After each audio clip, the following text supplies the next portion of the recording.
welcome to Mark's Beer Reviews. It is the late night YouTube bar. Thanks for coming in. We have got some guests joining us tonight. We've got Paul's Beer Reviews, we've got the Crummy Beard, and hopefully, if we can sort the Instagram thing out, Chris, I think you need to follow me on Instagram because it won't let me send you a message. Chris's Beer Reviews coming on. You will see that we are not in the bedroom. We are in my mate's bar. He's actually at a Royal British Legion meeting at the moment. He will be here soon. He loves a beer. We're going to go into, you might see a lot of the beer glasses above and stuff. There's a whole load of Belgian glasses behind me. It'll all make sense very soon. But yeah, we are here. A little change of setting for you. I hope you enjoy it. And yeah, pull up a pew, pour yourself a glass, and we are going to have a decent little Friday night. Chris, I am trying. Yeah, Window Beer Review says, you have a friend? Mate, honestly, I'm amazed as much as you are, mate. Yeah, I don't know how I pulled it off. The heat has gone off. It's quite cold, but hopefully Sean can turn the heater on when he gets here. Chris, I'm trying to send it to you, mate, but it just keeps coming up with little red crosses. We'll try it again. I don't know. I'll have to figure out a way of doing it. Right, let me know if you're in the chat. Say hello. If you've not been here before, I'm Mark. I am Mark's Beer Reviews. I'm the man, the myth. I'm very much not the legend. I'm an idiot. And I just enjoy a few beers on a Friday night, and I think this is the perfect way to do it. What are you drinking? I'm about to crack a can of Quantock Brewery Titanium, and it's a 5.1 West Coast IPA. Quantock Brewery then. I was down in Somerset last week now, and I dashed to their brewery, excuse me, just north of Taunton on Saturday. Caught the first half of the Six Nations, which is probably the better half. And I bought a shed load of beer. And to be honest, every beer I've had from them has been absolutely cracking. I had a really random hopped one, Japanese hop, I think it was. Yeah, what a beer. Chris, what's happening if you're still there, mate? Let me see if I can send it again. Paul's in the basement. I've left him there. I'm useless. I'm the worst host ever. Oi. Yes. How you doing, mate? I'm good, mate. You all right? Yeah, not too bad. You had a good week? Not bad at all. Not going to complain. Not going to complain. Been keeping busy then, have you? Yeah, for middle of February, it's not bad at all. Yeah, normally January and February, I've got nothing to do. But the weather's been, right. The weather's not been bad at all, is it? This winter, really. It's been all right for you, isn't it? Yeah, it's got to the point where I'm looking at lawns and thinking I can actually deal with mowing, but I set a rule where I don't touch them January and February. I won't touch them, but yeah, they're getting, one of the two of them are starting to get a little bit hairy. Do you know what I mean? When we bought our house, and you'll appreciate this, I think you might not, but when we bought our house, the previous owner, had just had everything paved in the back garden. Then he had this massive, almost like an open square. It sort of goes round and then returns back, but doesn't quite meet. And it's got like a shed load of bamboo, a tree fern that looks quite nice, a palm tree, and it's a palm that survived the beast from the east. So that's a particular type of palm. You might know. I definitely don't. But yeah, he spent a shed load of money on it, and he sold the house to us. Legend. There you go. What sort of garden you got? Because obviously you're in the newer gaff now. What sort of garden have you got? It's not a massive one, to be fair. It's I've got a little lawn, got a patio outside the back door, which runs into a path that runs along up the side of the garden towards the garage, and then our driveway leads onto the back. So where I live, the area I live, it's all kind of the entrances at the back. So we've got double driveway, then the garage, then the garden, then the house. And out the front, we've just got like a little courtyard sort of thing. So it's all very back to front round here. Yeah, strange. And I'm saying that's strange. I'm from Norfolk, so there you go. Chris, I'm trying to send Chris the link on Instagram. Can you send it to him, Paul? I just won't. He just won't let me send it. I keep getting loads of red crosses every time I try to send it. Let's have a look. I'll sort this out. Thank you, mate. Right, let's get some comments then. We've got Chris is in. Paul, mate, I hope you're good. I'm thinking of moving to Southampton. Chris can shut up.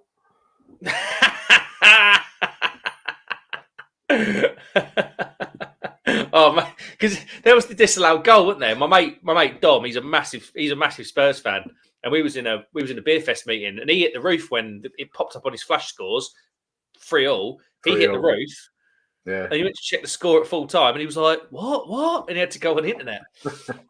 No complaints. Southampton was superb, but yeah, we were bad.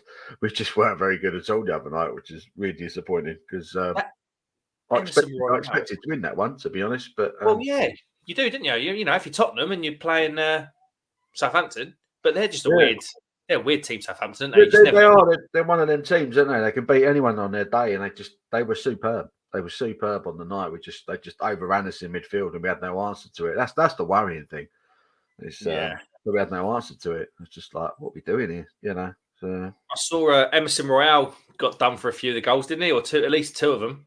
Well, that's what Southampton went for. Everything they did went down their left-hand side, our right-hand side, and Emerson was just exposed again and again. He's only a kid, so he's like, how old is he? He's 21. Emerson. Oh yeah, fair play. Yeah, but Spurs needed to go out and sign a right wing back, and they haven't done it yet, which is baffling. So I'm assuming either there was no one available in January, which is traditionally a tricky market anyway. But it needs addressing because I mean, I think there's a good player in there, but he needs help. And I don't think Matt Doherty, who's the other lad there, I don't think he's much cop of a defender anyway. So it's nah. He kind of made his name going forward for Wolves, didn't he? That was where he made his name. But and he did well. He was a proper attacking wing back. But I mean, since he's done the Spurs, he's been shocking, to be honest with you. I don't know how he's a footballer. Is it that bad? It's baffling. You watch him, he looks nervous all the time. It's just like he doesn't know what he wants to do. It's really weird. So there you go. Right then, Chris says, "What beer are we on, lads? The Slager? No, we are not, mate. Well, what are you on, Paul?" I'm on a dipper from Verdant. I'm on maybe one more PSI. Yeah, we talked about that, didn't we? We did. I ordered a few cans of it, and I've let it settle down for a couple of weeks now. And I had one. I drank it the day after it was canned, the first one. Yeah, you did, didn't you? And it was ripe. Do you know what I mean? It was oniony. It was really hoppy, like vegetal. I feel like it's just sort of calmed down a little bit. Yeah. It's still there. I can still get that kind of onion sort of flavour, but I feel like the fruity tropical side is coming through a little bit more. So I think it's had time to settle down. Decent. And Chris, I'm on a Quantock Brewery Titanium Westie. It's 5.1%. It's quite nice. Not really all that bitter, but yeah, quite nice. So 5.1. That's quite low, subtle ABV, isn't it? You'd argue that's almost bordering on pale ale sort of territory, isn't it? It's very nice though. Yeah, but that's if it's a good beer, that for me is where breweries show their class. If they can do a beer that's full flavoured, but for a low ABV, then that's quality. Yeah, it's very nice. Just probably missing that real bitterness at the back, but you're certainly getting the piney citrus flavours up front. It's lovely. Nice. Chris says, "Nice can that, Mark. Proper blue colour." I've sent Chris the link. I don't know if he got it. I sent it via his Instagram, so I'm assuming he's got it. I was getting little red crosses when I was trying to send him a message, but whether that's because I don't think he follows me, and whether I can't send a message, I don't know. Gold Drake, hey up, lads. Long time no see. I hope you're all well. Hello, Gold Drake. How you doing, mate? God, that is a name I've not seen for a while. Yeah. Funny. I hope you're well, Gold Drake, and everything's going all right for you. Chris says, where's Chris's beer reviews? I need to say the story about my ex. Remember Paul the ex story I was going to say? Not a clue. Oh. Look forward to hearing that one then. The beer review says, "Hi, Gold Drake. Was you a Tottenham fan by any chance, Chris?" It's going to be Tottenham related, isn't it? You're going to have to remind me, Chris. You're going to have to remind me. Usually when I talk to you, I've had a few. So my memory's awful, mate. So. For the few people that are in, if you don't know where we are, this is my mate's bar. It's called the Lost Penguin. When Sean comes back, we'll go into a bit about the name and stuff. But as you can probably see from where is it? That flag, the top of he's ex-armed forces. He's at a Royal British Legion meeting. He's an absolute mentalist, and he's got a fridge right there full of Belgian beer. Triple Carmelet, Chimay, Fagnet, everything. Loads of stuff in there. I'm not going to get on it yet, though. Okay. How many have you had tonight so far? Have you had a few already? No, this is just my third, mate. Had a couple on with Tom earlier. Had a bit of Brecco. Had a bit of dinner. Brecco. Oh, listen to me.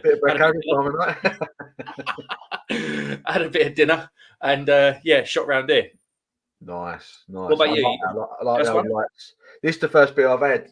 I've just not had. I didn't get in from work till. Well, I say got in from work. Finished work about 5:30. By the time I couldn't see anything anymore, and then I dropped in on a mate's on the way home. I didn't get home till about 7.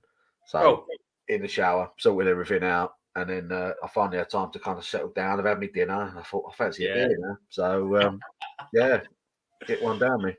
Nice one.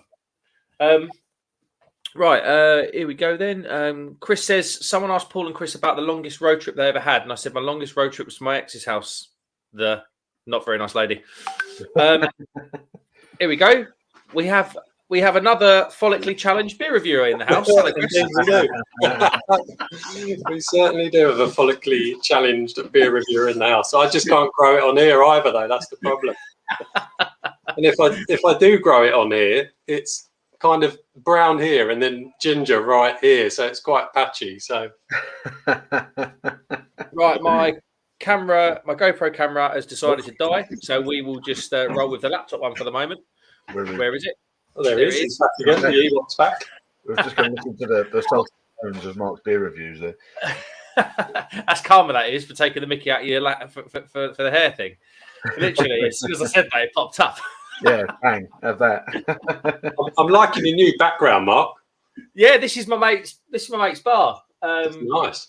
It's a bit of a weird house. It's probably an early 2000s house. He's got a garage, like kind of with bedrooms above it. Yeah. But it was almost like a drive-through garage. Then there's a gap in the garden, and then this is like the back garage. It's really weird. So he's converted this one into what you see now, and then he's got the other one just as a normal garage. But he lives and works in Belgium, so he just brings back a variety of decent Belgian beer and very nice. Yeah, lucky. How you doing anyway, mate? You good? Yeah, I'm all good. Are they ceramic beer glasses behind your head as well? They are indeed. Yeah, I like those. They've got Waterloo written on them. I know he does like. Yeah, it is Waterloo that make the ceramics. There you go then. There's a couple of Waterloo Belgian beers in the local offie near me. But yeah, I thought about getting one of those ceramic mugs, if you like. But crap for doing beer reviews because then people can't see the beer. Yeah. Are they ceramic beer glasses or just bloody big egg cups? I can't tell. Ostrich egg cups. Yeah. Ostrich egg and dippy soldiers. I was going to say, a cheeky boiled ostrich egg in that bad boy. That'd be perfect. Yeah, nice. It's a good setup. I like the laser lights as well. Oh yeah, it keeps cool. squeaking. I don't know if it's coming across on the microphone, but it sounds like it's some like little rotating thing. But it's only a cheap Amazon thing. It keeps squeaking, so I might have to turn it off. Yeah, I've got a few of those laser lights because we used to quite often have SingStar parties on the old PlayStation 3, and we've got smoke machines and we've got the laser lights that are exactly the same as those. It used to be brilliant. Well, I think.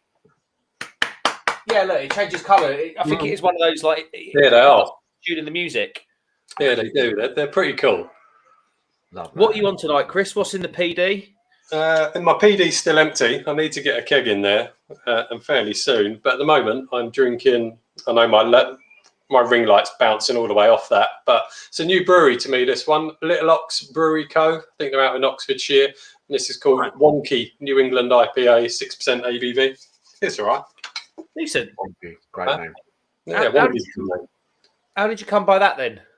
There's a beer shop in a town not far from me, a town called Hemel Hempstead, and there's a relatively new beer shop there, and they have quite a collection of they try and stick to kind of localish breweries. And Oxfordshire is quite close to Hertfordshire, really. So yeah, they've got some of theirs in. Happy days. Happy days. Yeah, I don't know how I got away with it. I went to Somerset at the weekend with the family. Nice. Got there on Thursday. Went to a brewery on Friday. Dragged them across. Dragged them across there, and then Saturday went to another brewery with a mate. No, great to spend some time with the family. Yeah. Absolutely. If they're still talking to you, you've won, mate. You've won there. Yeah. Well, there was no animosity on the way home, and she didn't punch me, so I'll take that as a win. Gold Drake says, "Thanks, fellas. I've had a bit of a bad time recently." Oh, sorry, mate. Sorry to hear that, mate. So taking a break from quite a lot of things. Oh, Gold Drake. Sorry to hear that, mate. And I'm sure I echo all of our thing. Like, if you ever want to speak to somebody, just message us on Instagram, mate. I'm not that we're going to do much for you, but don't feel like you're alone or anything. Chris says, "And no, Mark, she wasn't a Spurs fan." Thank 4. I think that must be the word 4. Winter Beer Reviews, Thomas says, "I hope you're okay, Gold Drake." Gold Drake says, "Cheers, Thomas. Get in there." It's time. It's a time for shots. God, there'll be a chaos at the Irish farm if you do that, Thomas. Don't even go near that, mate. Chris says, "What's happening, Chris, mate? How's you?" Oh, he's going back to Southampton again. He loves it. Saying hello to you, Chris. Hey, Disco's in. Hello, mate. Everyone's saying hello to Disco. Evening, Disco. Disco, how's the old YouTube transition gone? It's weird. My Instagram always shows you as live. Does it do it on anybody else's? It's almost like glitched. It's so used to you being live on Instagram, it just shows you as live all the time. And I click on it and it just throws me out. So what? Sorry, what? So how is that beer then? Would you go back to the Ox Brewery? No. Not that good. I've got another little Ox brewery in my fridge under here, which I'm going to have after that one. And I don't know if it's just a case of, am I getting a bit fed up with New England IPAs? Quite possibly. Yeah. It's got a bit of a hot burn to it, and it actually feels really malty rather than being tropical, which doesn't sit well on a New England IPA. So would I go back to them after I've drunk the other can that's underneath? I'll decide. But yeah, the first one from them, it's not been great. What have you got underneath? Underneath here, I've got a fridge full of various different beers, really. It's just a lottery what you pick out. If you just go open it blind and put your hand in and grab, you're going to get something different most times. I thought you were just going to say I've got a fridge for a second there. I've got a fridge. But, I might drink that. See what that tastes like. You could drink the fridge. It's got fluid in it, and it wouldn't do you any good. No, probably not. No. I think Crummy was talking about putting a tap, it was either a tap or running a line. I think it was a line for his pint 365 off of his fridge. Yeah, some people do, don't they? They put a keg in a fridge and have a tap coming out the fridge. Why not? Yeah, absolutely. Sounds like common sense to me. Yeah, my mate Lawrence, he was that one. I don't know if you saw the Putty live review I did. He's got that bottle shop called Twisted Hops. He used to brew commercially for I think I can say it'll be all right, Jack Rabbit in Chelmsford. And I think he's done a little bit round East Anglia. Very good brewer. And he had a West Coast, an American stout, and it was all like tapped off of his fridge. It was brilliant. All his homebrew stuff, really, really top drawer stuff it was as well. Everyone's saying hello to each other, which is awesome. Window Beer Reviews says, "Chris, I thought you said sending your PD to me that you don't like it anymore." Pretty sure I never said that, Thomas. Fairly sure I never said that. Disco says, "Hang on, I appear to be a spanner." We're all spanners around here, mate. But yeah, no, I probably done that on a live way back. Window Beer Reviews. Oh, no Irish spanner. I'll have to write that wrong. Oh, Chris says, "Lads, what's your thoughts on Zuma? Football these days, mate, are trying to have a scandal once a week, mate. I tell you what, Her Majesty's Prison FC's looking quite tasty, isn't it now?" It is, isn't it? They've even got some decent youth prospects in there with Mason Greenwood and that. Yeah. What do you lads reckon? My thoughts on that is it's animal cruelty, isn't it? And I can't condone that. And I've got 4 cats. And it's difficult, really. I mean, I've seen we haven't seen the full kind of video, have we? Really, we've seen a snapshot of it, which isn't good. But with I've got 2 grown-up cats and 2 kittens, and my kittens, they're boys and they're nuts. And we've got a vinyl floor in the kitchen, and if they're laying on their side and you're rubbing their belly, having a little tussle with them, you can push them and slide them along the floor. Yeah. And they jump up and they come running back and they want more of it. But he kicks a cat across the floor, doesn't he? And that's the difference, isn't it? With having a bit of rubbing their belly and sliding them and then coming running back for it, they're clearly enjoying it. But kicking a cat, you can't. There's no, I wouldn't do that to any of my 4 cats. Just wouldn't. That's my thoughts. Should he be sacked? I don't know. It's difficult, isn't it? Yeah. I'm fuming with it. Yeah, it is disgusting. Yeah, I think he should be prosecuted, personally. I agree with that. He should be prosecuted for animal cruelty, absolutely. Yeah, there's no excuse for it. No. Drop kicking a cat across a kitchen. What? Why? Mm. You know what I mean? He's not a kid. He's No. a full-grown adult. He should know better. Absolutely. No excuse for it. Bloke's clearly a nutter, and he should be done for it. Yeah, I agree. He should be prosecuted, and they're role models, aren't they, footballers? And if he doesn't get prosecuted, what message does that send to young kids that want to be footballers? So I absolutely agree. He should be absolutely prosecuted for it. Couldn't agree more. Absolutely. I think in the current world, I think it's just been. The Mason Greenwood thing a little while ago, and footballers. I don't know. You look at the Bernard Mendy thing as well. I mean, I think he's been done on. Isn't he being charged on like 7 counts of rape and stuff like that? There's loads of them, isn't there? Basuma, It's savage at the moment. Yeah, he's out on bail. Accusations again of sexual doodahs, but it's not looking good. There's just too many of these players getting caught up with it. And we've only started on Gylfi Sigurdsson. Can't even talk about him. No. And is it because they think they're untouchable? Maybe. I think so. Yeah. Just a personal thing. There's a lot of young, stupid people that have suddenly got huge bank accounts. Yeah. And they don't know what to do with it. They can't handle it.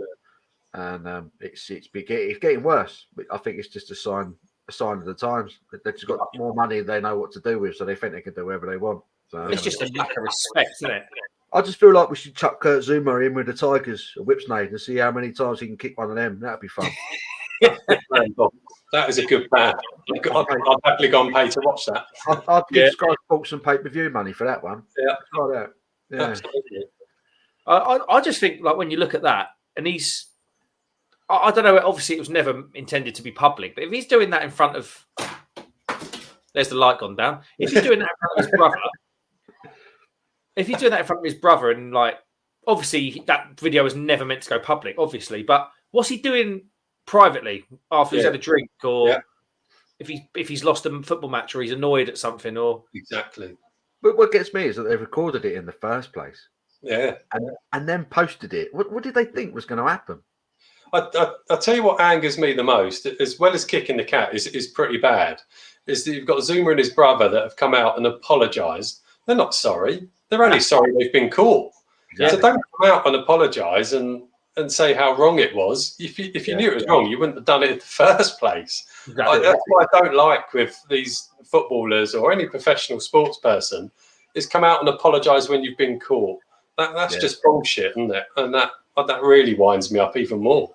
No, I totally agree, mate. What worries me is how many times they've probably done it before. Exactly. I mean, at least we know that the RSPCA have taken the animals, so they ain't got to worry no more. But I mean, that poor cat must have been scared shitless. That's what does my head in. You know, the animals are still sort of classed as, second-class citizens to people, and that bothers me. That bothers me in itself. Yeah, they got just as much right to beer as we have, and it still bothers me that people talk down about them and things like that. It's just that bothers me. Yeah. Who we got here? Andy Higgins. Hello, mate. Hi, everyone. Great job with the new channel, Mark. Thank you very much. He's drinking a Hawkshead Helles. Picked up in a local spa. It's not a Helles for me, but bloody drinkable. Definitely worth a review, ? Mate, I don't even know if we've got a spa in East Anglia.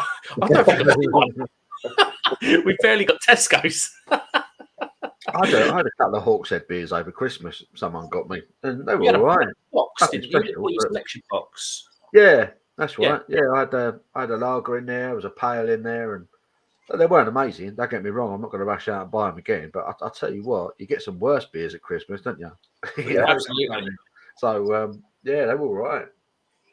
Probably better than getting a box of Clockwork Tangerine or whatever it is from Brewdog. That rank orange pale. Chris says, yeah, the video is shocking, but Antonio bringing racism into it, don't really understand why, to be honest. I did see that video.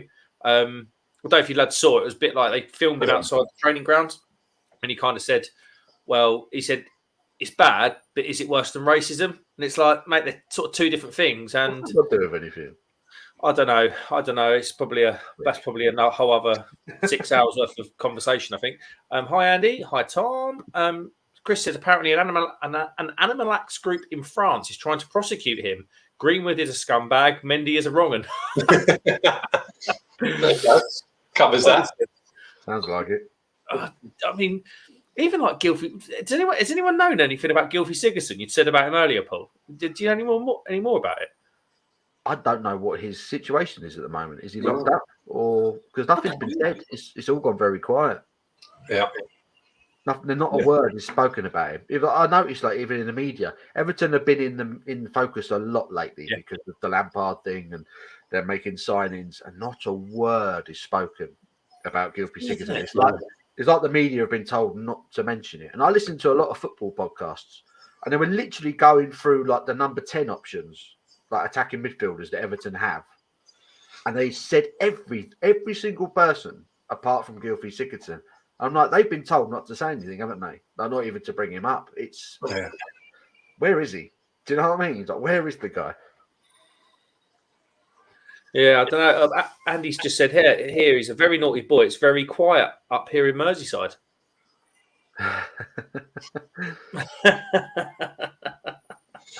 On a positive note of football, it's good to see Christian Eriksen is back playing football. Yeah. That's pretty impressive for him. That is good. That is good. Such a good player. Yeah. It'll be interesting to see, because I know he couldn't play. Was it in Italy? He couldn't play in Italy by law, could he? Because I think think there's something stopping you from playing professional sport if you've got a heart condition. What he's had put in legally, it goes against Italian football rules to play with that. Okay. He's not allowed to actually play in a professional league game. So is it like a defibrillator? It's very similar to a pacemaker, isn't it? Yeah. I mean, that was terrifying when he actually went down. I was doing a live stream at the time when it happened, and I'm not ashamed. I was in tears. When it happened, when I realised who it was, I saw him, and I just saw the footage, and I was like, he's dead. Like, he was gone, wasn't he? He was. And I was shocked. I didn't need to see that. And I know a lot of people complained about it, didn't they? That why didn't we need to see that? And that shocked me. I sort of glanced up at the telly and saw him out, and I was just like, "Whoa!" That hit me right there. That did. So it wasn't nice. No, I mean, it's just amazing. I mean, it's amazing for him on a personal note. But I mean, Brentford, if they can get him playing, what a player they've just signed. Yeah. Absolutely. Yeah. You stick him in the middle of all that young talent they've got. They're going to be a scary side over the next few years, I think. I love the way Brentford run. They run properly. Proper football club.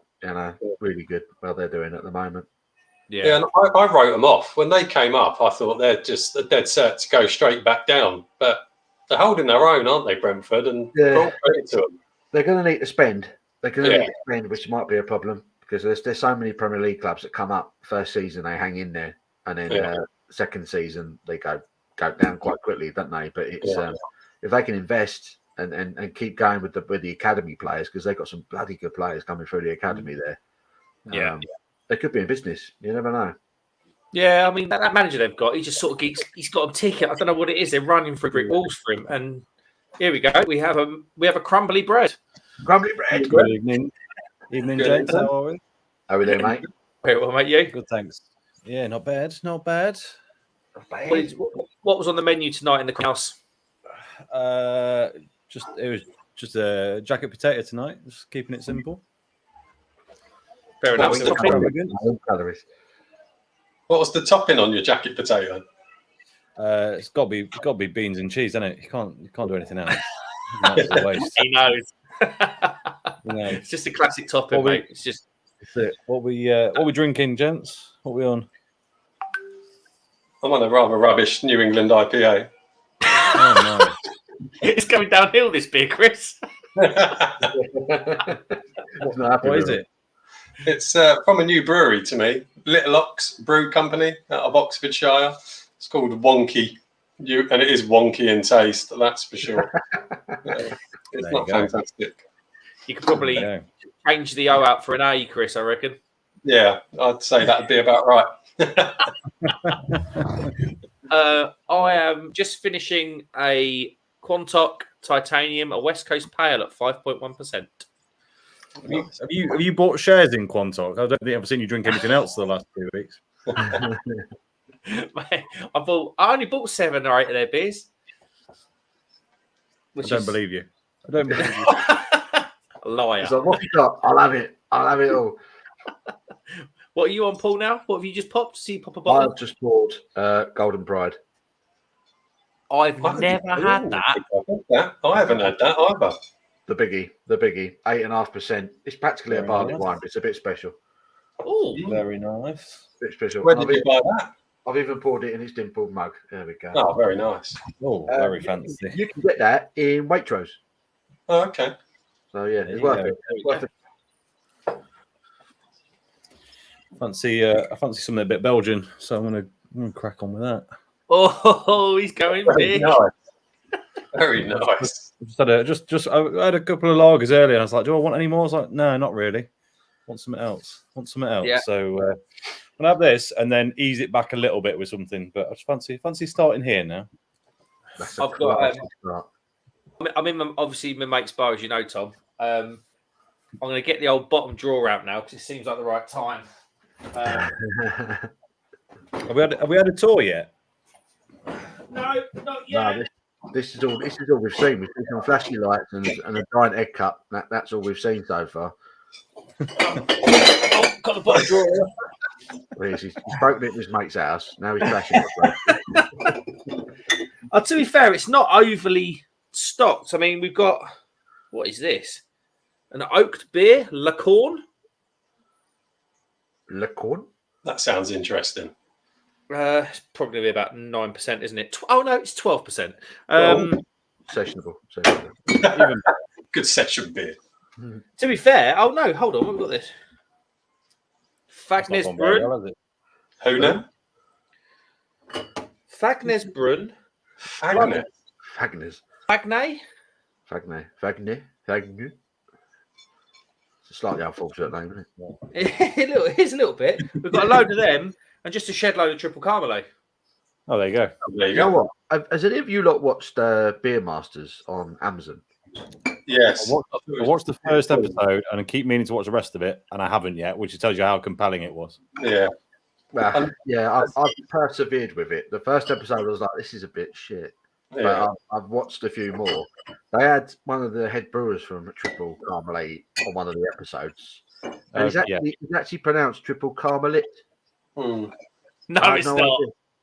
It is. I've been saying Triple Carmelet, and he's going, yeah, it's Triple Carmelit. I was like, now I feel it. Now I feel it. Now I feel it. The Yeah, I and did the you E not all the way correct it? around. That just sounds like Del Boy French, doesn't it? Hello, Yeah. Rodney, get the old triple Carmelit out. Oh, Triple Carmelit, wants to. Shut up, you pap. I'll tell you what, I can still watch those episodes and just laugh my head off every time. All day long. All day. 100%. It's where he orders to drink when he's on holiday, and he goes through 3 different languages, doesn't he? Yeah. Yeah, it's brilliant. He's, Such a oh, pardon, monsieur. Dos cerveza. I've ended up with a science experiment in a glass here. You see just kind of the yeast clouds just hovering. Oh, as it's yeah. coming across. Hold on. I like a cloud in a beer. I can see it now.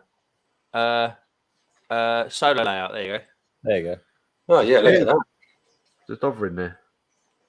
Hovering about. Got a few hops in it, that one, isn't it, Tom? Sorry? Oh, sorry, it's a design on your glass. So it's a bit hoppy, that one. Yeah. Could drink I'm a here dry all night. hop. I'm here all night. There's a baked bean in your beard, Crummy. I don't know if you've noticed that. He didn't know that. He didn't know. Maybe. I don't believe you. Yeah, he's Why am I here on full screen? Oh, sorry, mate. It's handsome. Just sat here, just chilling on my own. Mate. But obviously, you can't have a Belgian beer without a highbrow snack, right? So I've decided I'm gonna completely level this out a little bit. You ready for a blast from the past? Go on. Go on. Oh, good lad. Very nice. It's all about balance, right? Do you know what? Even though they're like a 5p a bag, they're still bloody delicious. Yeah, they are. Yeah. They're still good. And, Paul, since you're on your slight health kick, they're not very calorific either. Are they not? No, 64 many? calories a little bag. These. Oh, really? Yeah. Wow. I was like Space Invaders, I think. There you go. Right. Where do I go now? I've got a mixed fermentation IPA from Wild. I've got a dark lager from Utopian, or I've got a NEPA from. I'm not going to do the NEPA because that's Quantock. What Lager, dark lager have you got? You haven't got the Chernay, have you? Oh, you actually got the dark lager. Oh, I'll tell you what. If you ever get to try the Chernay from Utopian, that thing is Not had- incredible. I feel I had one. I had an English Pilsner. Was that the white can? I believe so. Then I had like a turquoisey green can from Utopian. I can't remember what that was. The unfiltered, that one. Unfiltered lager. I think so. That was very. I mean, they've been very good. I mean, I've had this one before. It's very, very nice. I think they're superb, Utopian. They're like totally English ingredients. They don't use nothing else, and they only brew lagers or lagers and pilsners or styles of it. You know, I think they're incredible. Talking of English ingredients, that Quantock Brewery, they've done like a series of pale ales, and every month it seems like they're going to do like a single hop pale. It's called like Obsessed With, and then the hop name, all on a pale ale base. I got obsessed with Harlequin, which is an English hop, but it's got like passion fruit and pineapple like flavour and aromas to it, which just sort of doesn't really happen very often. Anyone else have the Harlequin hop? Rings a bell. I don't think I've had a single hopped Harlequin beer though. I haven't. Is that not the one we discussed as being letter H in that 26 hop beer? It could have been. I just like the rustle of the crisp packet. I muted my mic so it wasn't overly distracting, but you wanted some input. I've just realised that play brew was an A to Z of hop, so it had a hop of every letter of the alphabet. It's taken you 3 weeks to realise. That's quite impressive. Yes, it has. Yes, it has. Oh dear. Okay. Yes. There was one for every letter. And I think H was Harlequin. To be fair, I was fairly smashed by the time I cracked it open. But it was mental beer that. Everyone's saying hello to each other. Andy Higgins says Luis Diaz looks mustard. He does look all right. I'll give him that. Spurs went in for him, but they only did it so that Liverpool had to spend the money. They spent all their money on one player in January, so now they got no money. Trav's in. Where the bloody hell are you, Mark? I could have some fun in there. Trav, I'm in Make's bar. He's not here at the moment, but he'll be back in a bit, I reckon. But yeah, my mate's bar, like a converted garage. It's pretty cool. Hello, Trav. Hello, mate. How are you getting on with those Aussie beers, Paul? I think I've drunk them all. Been and gone. They were good. I'll double check. I don't think I've got any left. Yeah, I've seen a few of your reviews on them. Oh, they're good, man. They are good. Jamie C says, all right, gents, how are we all doing? I'm very well. How are you doing, lads? All good. Right. I'm good. Everyone. Good, Jamie. All good. I hope you are well. Drunk them all. Done them all. They're good. You have any of those Scottish beers yet, Paul? No, I haven't cracked into them yet. They're waiting to go in the fridge. So, yeah. Soon. Hold on. From Timmy Funster says Space Raiders are trash. No. I've seen what everyone else said in the comments, so I feel like he's ultimately outnumbered. They are. Well, this is the thing. He's not wrong. They are trash, but in the best way possible. Yeah, absolutely. absolutely. So he's not wrong, but also fantastic. Just like there's a lot of things that fall into that profile. There's probably some beers that fall into that profile. What's trash but secretly brilliant? I'm trying to think of something.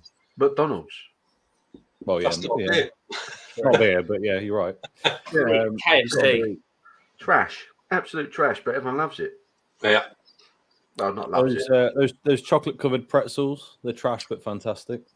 Yeah, see, my daughter loves those chocolate pretzels, and we actually, funny enough, bought some today, and I can't stand them, but she shoved one in my gob, and I say I can't stand them. Part of me did want to enjoy it. Yeah, you can't help it, mate. You can't help it. Secretly, they're delicious.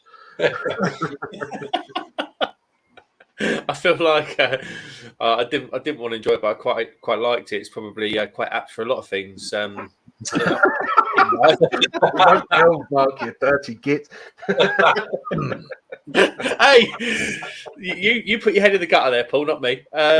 Filth and smut on a Friday night. He has to keep saying it to himself because he's been locked in some bloke's basement. Look at him. Yeah, that's it.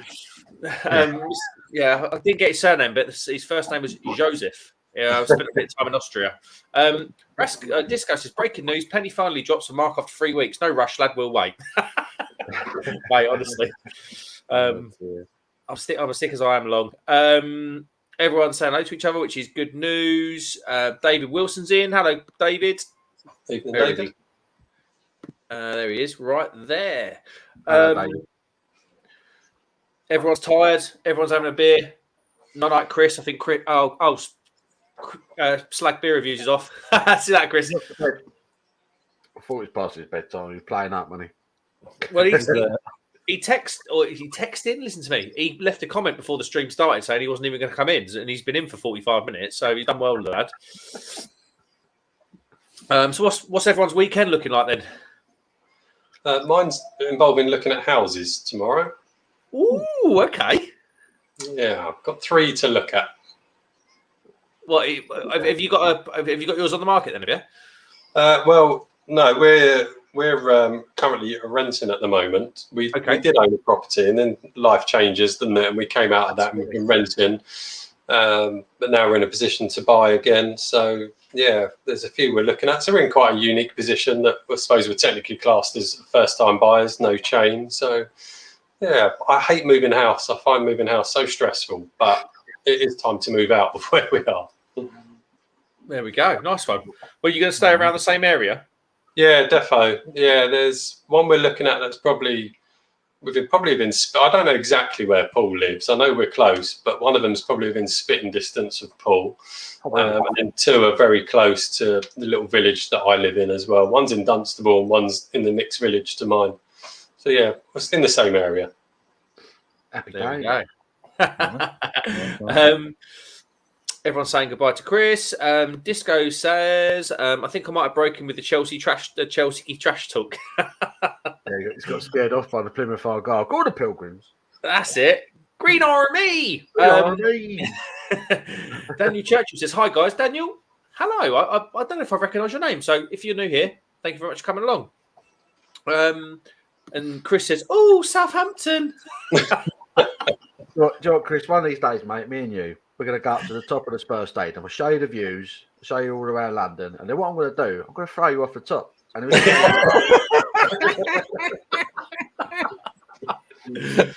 just going to throw you off the top. Or even worse, you can make him drink some Beavertown beer. Bit of class. No, Beavertown's not so bad. It's still good. I don't care what anyone says. Disco says, hashtag Argyle are massive. Jungle's massive. Who's good? Wicked up. There you go. That was very high pitched. Good though. I liked it. Oh, it's all I got. Chris says, would prefer a tour of St Mary's, mate. Oh, Southampton. I bet you don't travel. Would you go that far, Chris? You don't strike me as an away day type supporter. But you probably only supported Chelsea for about 10 years, haven't you? Let's be honest. Is it St Mary's Stadium? Oh God, isn't there two stadiums? Is it the Riverside and St Mary's are exactly the same stadium? They look exactly the same, don't they? Just like I a feel like one tier square, aren't they? so boring, isn't it? Like The most basic design ever. I have to say, and I'm not just saying it because you're a Tottenham fan and you're on the stream. I think Tottenham, out of all the new stadiums in the UK, I think Tottenham's is by far and away the best. It's the best for atmosphere that comes across on the television. I like the one wall that they've got, that one tier. Yeah, the cop end. Yeah, they call it the wall, don't they? It's like the largest single tier stand in Europe. Yeah, it's pretty impressive. I haven't been there yet. I'm a Spurs fan, but I've not been there yet. But haven't they got the longest bar in Europe? Longest bar in Europe. Yeah, it's great. And they've got their own microbrewery as well, haven't they? Which they've got a Beavertown brewery in there, and it's one of them. They got one of them where they put the glass on and the beer fills up. It fills up from the bottom. It's amazing. I do need to go there. I've got to go there. I learned the other day how that works. It's really simple. I don't know how they do it. It's magic, sorcery. I don't know how they do it. It's a magnet, isn't it, Tom? It's just a glass with a hole in the bottom and a bit of metal on the inside of the glass. Yeah. And then just pop a round magnet in to cover the hole. That's it. Yeah. I've still got a couple of the magnets. It's a company called Bottoms Up that make them. Yeah. And when I first saw it, I was just like, I'm going mad here. It was filling up really from the bottom. I was like, how's that working? It's great. I was really disappointed. I wanted more witchcraft out of it, but no. It's just a magnet. It's so clever, isn't it? I mean, if you're going to go to a football stadium in the UK and the worst pint you're going to have in that stadium is a perfectly poured pint of neck oil, are you going to complain? Absolutely not. You're not, yeah. I would, because I'd be subject to football and neck oil, two things I'm not that keen on. But come to Spurs, mate. Come to Spurs and get through neck oils down here. You'll be shirt off, swinging it around. You'll love it, son. It's invasion. It'll be quality. I'll tell you what, Tom. Do not come to Charlton because we've got Flat Fosters and League One football. So that doesn't sound like a sad day out. I'm not going to lie. It's miserable. on Tuesday night, I was at Luton versus Barnsley. It's the first time I've been into Luton's ground. And I went in the gate. And as you go in one of the gates, which is in between two houses, there was the most two toilets that I've seen better toilets in Sunday League. And then right in between the toilets was someone selling hot dogs off a hot dog stall that you wouldn't buy a glass of water off. Right in between the two toilets, it was absolutely horrendous. That's strategic placement, that is, mate. You pick them straight out the open sewer, sticks them in some salty water, straight in a bum. It's exactly what it was like. It was dreadful. Kenilworth Road, though, I mean, it's proper. Oh, it's horrendous. It's. I mean, we're talking like one of the worst parts of Luton as well, aren't we? It is. Absolute dross. Really was bad. First time I've been in there, and I was just like, "This is ridiculous." When you go up the stairs to get into the stadium, it's not a stadium; it is a ground. You're overlooking people's back gardens. There's people out hanging their washing up as you're going up the stairs to get in the stand.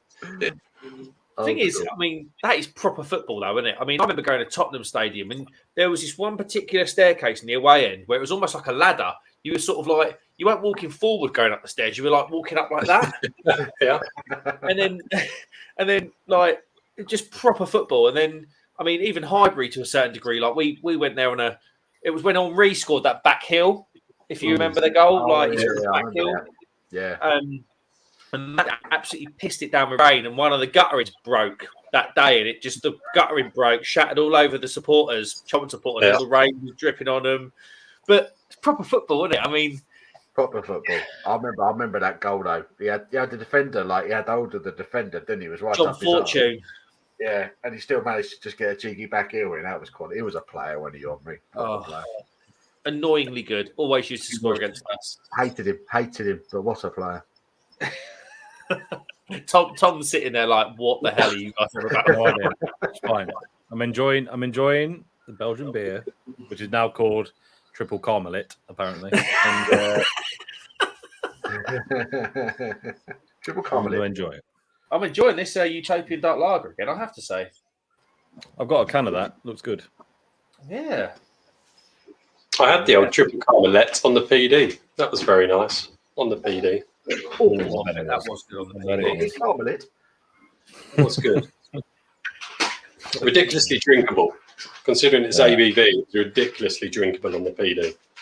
Was it the same? Was it the same strength? 8.4 on. Yeah. You can buy a bottle of it now in like every single in every supermarket going now, can't you? For a bottle, which is a steal. Yeah.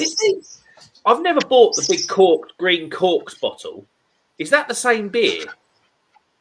Yeah. Yeah. Because just obviously, it just the branding just looks totally different. And I've always sort of got the same name, but the branding just looks totally different. I'm with you. I prefer the branding on the smaller bottle that Tom's got there. I prefer that. But as far as I'm aware, it's the same beer. Yeah, I think it is. It's a bit cartoony, isn't it, on the big bottle?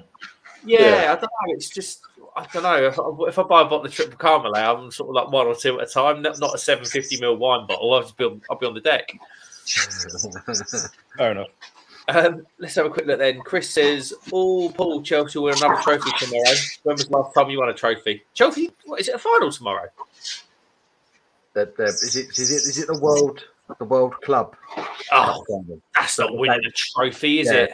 The game that everyone's really excited about. Yeah. We're playing a bunch of Arab farmers half the time. Half the teams are just not even anywhere near it. Funny enough, the last time we won a trophy is when we beat Chelsea in a cup final. So stick that in your pipe and smoke it. The old Kermit the Frog meme like that. It was back. Yeah. it was back when we had more money than you. You probably weren't supporting them back then, to be fair, though, were you, Chris? So. Yeah. David Wilson says he loves that they can move the whole pitch at Spurs. Yeah, that's honestly, it is impressive. Yeah. Hold on. I need to. All right, you piqued my interest. How? Why? Oh, it's immense, Tom. Yeah, we have an NFL pitch under the football pitch, so it kind of comes off in legs basically, and it comes away to reveal a big NFL pitch underneath it. So it's very clever. So the football pitch is made up of like them big foam squares people put outside the caravans. Is that what you're telling me? Not quite. It's a big scale. That's what I'm. Go on YouTube. It's up. Okay. Yeah, Richard Hammond. There's a good video on YouTube of it. Yeah, Richard Hammond did it. That's it. Yeah, and he also Richard Hammond's on YouTube. It literally goes into the car park, doesn't it? Yeah, it is incredible. Yeah, you've got to watch that, Tom. You'll like it. There's a proper bit of engineering. Very clever. Because I mean, I don't know about you, but I think we've talked about this before. But the NFL or the American sports, they don't care about their supporters, do they? They'll rip a team out of a town and or a city and put it in another. And I think it's a matter of time before the Jacksonville Jaguars end up in London. Yeah, I mean, because they reckon they're going to be a London franchise, don't they? Yeah, it looks like it's going to be them. And the reason it made me laugh, it was like the reason how they reasoned it to the fans, because the fans were like, well, hold on a minute, you're having a team in a different continent, let alone a different country, and the way they reasoned it was, well, actually, if the East Coast team being New York plays San Francisco, they've got to fly 7 hours. So if New York fly to London, it's only 8 hours. And then the fans were like, well, hold on a minute, but San Francisco have got to fly to London. It's like 15 hours. That's the journey. And they were like, well, on that basis, then we'll give the team that played Jacksonville away the next week off. There you go.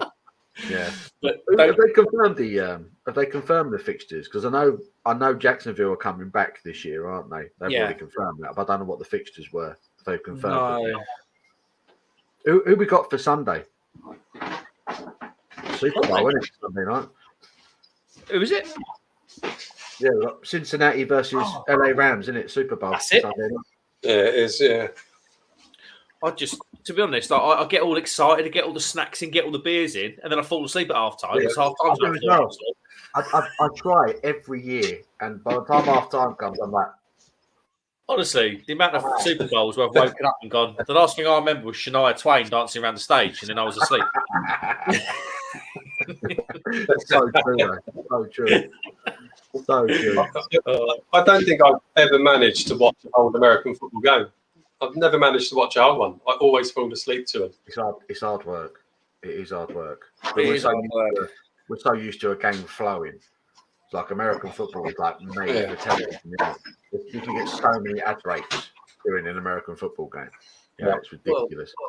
I think to advertise during the intervals in the Super Bowl, well, 10 years ago, I remember studying this, it was $1 million a second to advertise. Yeah, I've heard that this year the Super Bowl, the minimum that the companies have paid to advertise at half time in the Super Bowl this year is $15 million. That's the minimum to have an advert showed at half time during the Super Bowl this year. But they make adverts for it, don't they? There'll be like bespoke Super Bowl halftime adverts that they'll make. Budweiser will do one. Budweiser do one most years. There'll be a trailer for the big summer movie or something like that. It's the same. It's the same culprits, but they'll pay top dollar to get that advert in there. So, but yeah, but I say the one thing I like about it, the NFL, is that we've got Cincinnati in the final this year. I call it the final. Americans don't know what that means, but Cincinnati are in the Super Bowl. 2 years ago, literally 2 years ago, they were the worst team in the NFL. Yeah. Now they're in the Super Bowl, and it's just that it's the way they get the recruitment. They can get the first pick of the best players in the what we call it, the draft. I like the way they do that. You know, if you're a rubbish football team in England, you're likely to stay a rubbish team in England because the rich clubs will get richer. You know, so it's I like that side of it. You think of it in football standards, right? Imagine I don't know who's the best player in the world right now. Kevin De Bruyne, right? He comes out of college, scored about 1,000 goals in a season, and he rocks up to the Valley to play for Charlton. He must be like, "What is going on here?" He's dreaming of Man City. No, it works, isn't it? It's how it works. But the only thing is they don't have relegation or nothing, do they? When American owners come over and they invest in English football clubs, and they're like, "Yeah, you know, you can get relegated, right?" And they're like, "What is that? What is that?" You know. Do you watch any American sport, Tom? I've watched a bit of. When was the last Super Bowl? I feel like it wasn't that long ago. What was that? So when was the last Super Bowl? Last February. Was there a big game about November? Probably the one at Tottenham. Yeah, it could have been. Anyway, I have watched some. I don't understand it, but I've watched it a bit. Neither do I. Watched it a bit, but play them live, don't they? When they come to Tottenham, when they come to Wembley and Tottenham, they play them on TV. Yeah. I watched it a bit. Dictionary Corner's dad watches it quite a lot. So normally when we end up in Scotland, I end up watching it just kind of by default. But yeah, no American sport otherwise kind of repeatedly. They're all a bit. The problem, I guess, there's a bit of distinct lack of corners in most of the motor racing. That's the problem. I don't mind watching IndyCar sometimes, but I don't follow it. I don't follow it as a series. Again, American sport problem is people can jump in and out at any point. It's not really a consistent series for the most part, so it's a bit, it doesn't quite have the same allure as full seasons in everything else. So I'll just laughing away. I'll just read in Jamie C's comment. Like Tom was like, "When was the last Super Bowl?" And Jamie's like, "Last year." Last year. I only ask because it feels like one happens every 3 months because people feels like people are always talking about it. But maybe I was getting confused because I assumed because I watched it was the Super Bowl, but it wasn't. It was when they were here. You're right. Yeah. Which is quite good. It's kind of why I was asking. I feel like it should only be once a year, but then it was definitely in November I was watching it, which is why I was like, I'm sure something's not right. The thing is, when it comes over here, they dress up. The whole of Regent Street turns into like a fan zone, doesn't it? They get all the load of former players there. There's NFL banners everywhere. I mean, you can't deny that, especially the way they think about sport. You can't deny that there is room for a team here. But it's the National Football League. I love that when they win the Super Bowl and they call them the world champions. It's like, it's only because no one else played it, you dickhead. World champions. We didn't even try. Self-declared world champion thumb war specialist. I mean, no one plays it. that pitch was very impressive, but I can't help but think how much it must have cost for quite limited use. But I think it won't be limited use soon. Okay, fair enough. I don't want to alarm you, Mark, but that can't be good. Mark doesn't actually know where that's coming from. What is that? Mark's got an unruly cock by the sound of it. Oh, it's a penguin. It's a funny sounding penguin. Since when did penguins make that noise? Can you hear it? Did you fire that off Bellboy? We can hear it very well. It's a talking penguin clock, right? Of course it is, as every bar has.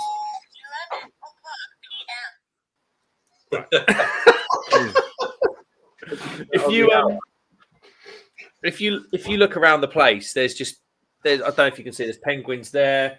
It's all. I don't know if Sean's gonna be back, so I'll go through it. He's an ex-serviceman, but he done all the Arctic training, and every morning the march of the penguins would go right by their camp, and then in the end one morning they got this picture and it kind of went viral for the time, probably back in like the 90s, viral, maybe not viral, but so yeah, he's just got an obsession with penguins. So everything in this place is penguin related. Love it. I'm beginning to think more and more Mark's been taken hostage. To the point where he's got things like this. Yeah, that's what I mean. The crazy penguin man of where's it? East Anglia. Is that where he lives?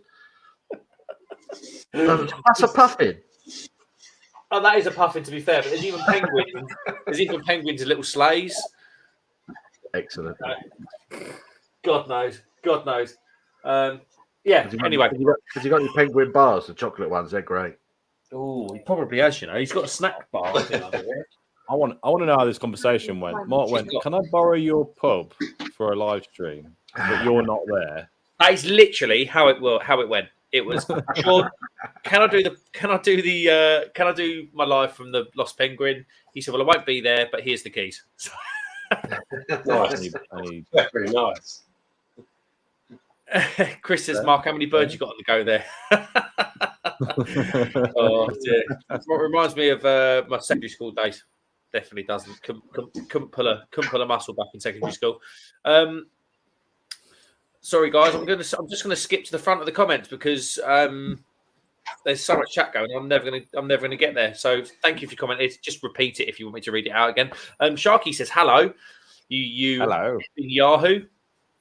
Yeah, he'll still be. Is he still at work now? I feel like he's still at work now. just about, yeah. Oh, is this the other Ox beer? It certainly is. This one is, when I've poured it all out, this one's called Little Ox Brew Co. It's called, you're not going to be able to see it because of my bloody ring light, Yabba Dabba Doo. Good name. Well, Yabba Dabba Doo IPA. Apparently it's tropical zesty with caramel, 4.8% ABV. It's got to be a bit of stone fruit in there, surely, with a name like that. Well, you'd like to think so, but then I just had a New England IPA from them that just tasted of malts. So,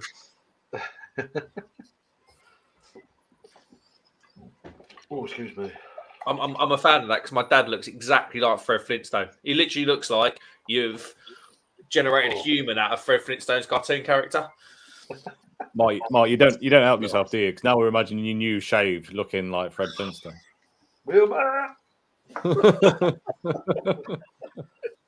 Go get him, Twinkle Toes. My favourite bit of the Flintstones was the sassy pelican that was the trash disposal. It was the best bit. How is it, Chris? crap. It's not good either. It's really not very good. It's bitter. It's got caramel. It's really lacking that tropical and zesty. Just like the New England IPA, it was all malty. This is all just caramel. Dear, oh dear. Yeah. I can't say I'd recommend them. I'll tell you what, it's a shame. The first brewery I went to in Somerset, Tapstone, they were selling 440 cans of pretty decent pale ale for £2.40. Bargain. Honestly, couldn't believe it. And he said it's Nice. what was it? I think it was £2.80 delivered or something, and it was pretty bloody good. You know, Bloody hell. 4.6%. Not too bad at all. Everyone's saying hi to Sharky. Sharky saying hi. Disco says just finished a weird bid Helles round the corner. There we go. Going on to a Vocation Imperial Banana Chocolate Stout. Oh, that's not the one from Tesco, is it? Don't do it, mate. Don't do it. Don't do it. Don't do it. Anyone know if Weird Beard's had an offer made yet? 'Cause they're up for sale. Oh yeah, they're up for sale, weren't they? Is he actually up for sale? Yeah. Yeah. I can't believe that. It was like pretty brutal on the website. It was like, we're up for sale, and if you want the business, you're going to get 4 fermentation vessels. You know, and it was like listed all the equipment. Don't know. It borderline sounded like a kind of administrative sort of exercise. You know, like when they go into a business and flog everything. Yeah, that's not good, is it, man? They used to make such good beer, Weird Beard. I haven't had Weird Beard for a while, to be honest, but they used to make some absolute bangers. I've only had one. It was trash. So whether that's Really? yeah, I did it on a live, and I poured it out. And I know I can't pour beer for toffee, but that was ridiculous. That was just that much beer and then foam frothing off for miles. Like it was ridiculous. You do like your Belgian beers, eh? You should be used to that by now. this was a different. It didn't taste great either. It was a stout. It was just not. It wasn't there. It wasn't there at all. Sharky says, if I call a beer Yahoo, what style would it be? Sour. Yeah. Yahoo! Can someone clip that, please? Disco says overtime shark. David says we'll be sleeping well tonight. Disco, yeah. Chris says, lads, what's good to watch on Netflix? I've finished Ozark. Chris is still in. Who was going to bed an hour ago. I know. Ozark. I've been told that's good. Good point. Good point, Tom. The best series I've seen on one of those like subscription platforms is Vikings on Prime. That was insane, and I don't watch those series things. Did anyone watch Vikings? I've watched it. Yeah. You're right. It is. I didn't watch Vikings. No, there's a new Viking thing, isn't there, coming on Netflix? Yeah. Yeah. Called Valhalla. That's it, and it's something set like 300 years after Vikings. Yeah. Yeah, it looks quite good. Oh, I do need to watch Vikings, really. I haven't got around to it either. Oh, just watch it for Catherine Winnick, mate. Lagatha. You'll fall in love. Yeah. I've watched The Witcher. I've really enjoyed The Witcher, both seasons of that. Yeah. Afterlife is fantastic. That's really good. What else did I watch? Cobra Kai is incredible. If you like karate. Afterlife. Brilliant. Yeah. Yeah, there's some good stuff on there, man. But I'm at a loss. I need to start something that's good. on Netflix. Yeah, we're getting the cold. We're getting the real cold days now, aren't we? Sort of like wrap up on the sofa in a blanket and watch some Netflix. It's been a bit miserable week coming up as well. So it's perfect for sitting about and watching crap on telly. John's in. Hello, John. Hello, you cheeky hamsters. The way he talks. Hello, you cheeky hamsters.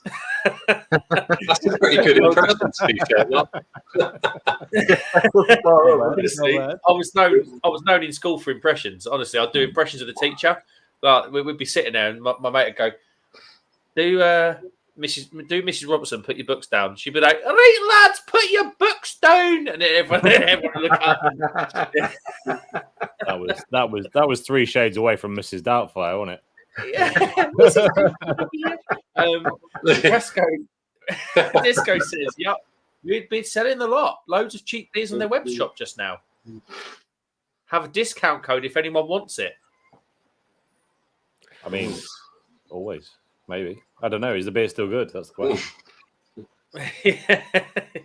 Yeah, Disco, I watched your video. I watched your video talking about it, and I completely forgot what the code was.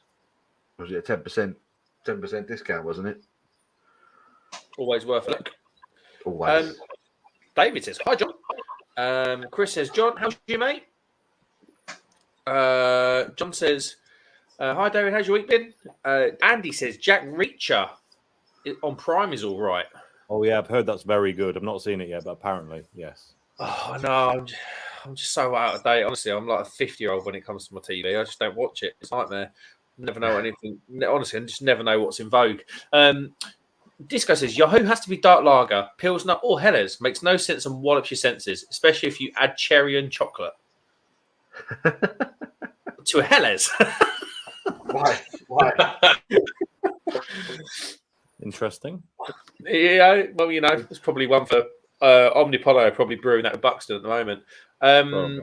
Chris says might watch every Great British Bake Off. Paul Hollywood, what a stud! Did he get with like a 24-year-old or something? Dirty bugger. Yeah, he did. He did, didn't he? Yeah. Misses. He left his missus He and did. 2-3 kids and got with some 24-year-old. It was well weird. Yeah. Chris said, Afterlife is unreal. Not ashamed to admit I cried at it. So emotional. I've heard a lot of people say that about Afterlife. Very good. It is. Yeah, Afterlife just takes you on a journey. Afterlife would you'd be laughing 1 second and in tears the next. It's an incredible journey Afterlife takes you on. And I was never a fan of Ricky Gervais until I watched Afterlife. And he's just superb in it. Absolutely superb. Did anyone ever watch Ricky Gervais's opening speech at the Golden Globes about 4 or 5 years ago? Well, I don't say which time. Yes. But it was the last one he did. He just went out for it, I really recommend you watch Ricky Gervais's last Golden Globes opening speech. It was immense. Absolutely hilarious. You on about the one where he got in trouble for the joke about Caitlyn Jenner? That one. I think that was the Golden Globes. That was brilliant, though, wasn't it? That was brilliant when he did that. Caitlyn Jenner. Yeah, that was. The actual joke's not what he got panned for, but yeah, the joke itself was so clever. It was unreal. I was just like, that's incredible. He said Caitlyn Jenner's had a big year. Let's be fair though, didn't do much for women drivers.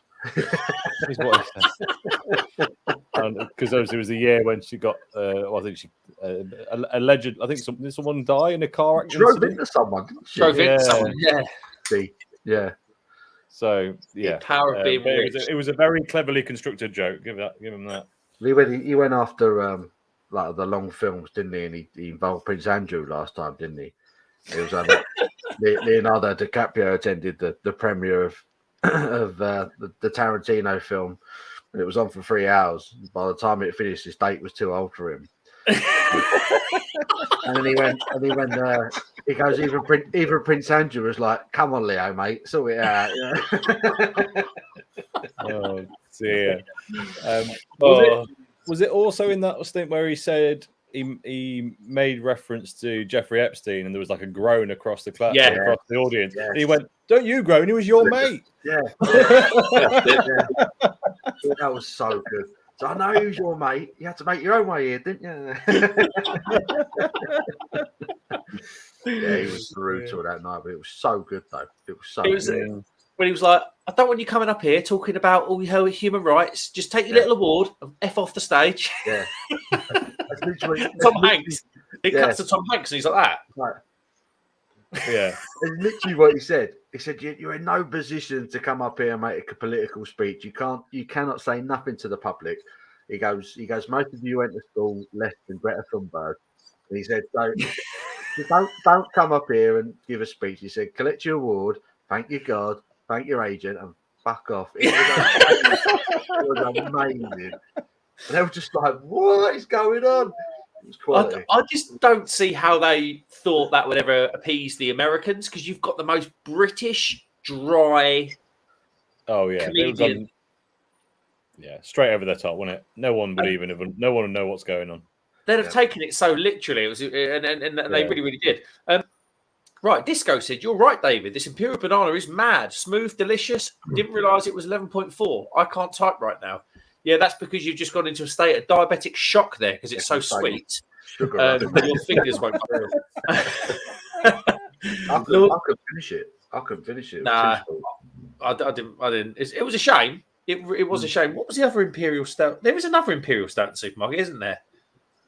It's a few. Or is there? I said they're everywhere now, aren't they? What, the vocation ones? I don't think I think the Kirsch one made it somewhere, didn't it? The cherry one. Oh god, yeah, that was another one I couldn't finish. I'm trying to think I if there was want another brand The that best brought out vocation Stout. Yeah, Tesco have had two, haven't they? Two vocation biggies. Yeah. Yeah. I just think, I think if there was another brewery that done one. I just The don't think vocation, very the good dark vocation beer. Brew York collab, the Sweet Temptations, what it was called. Oh, that is good.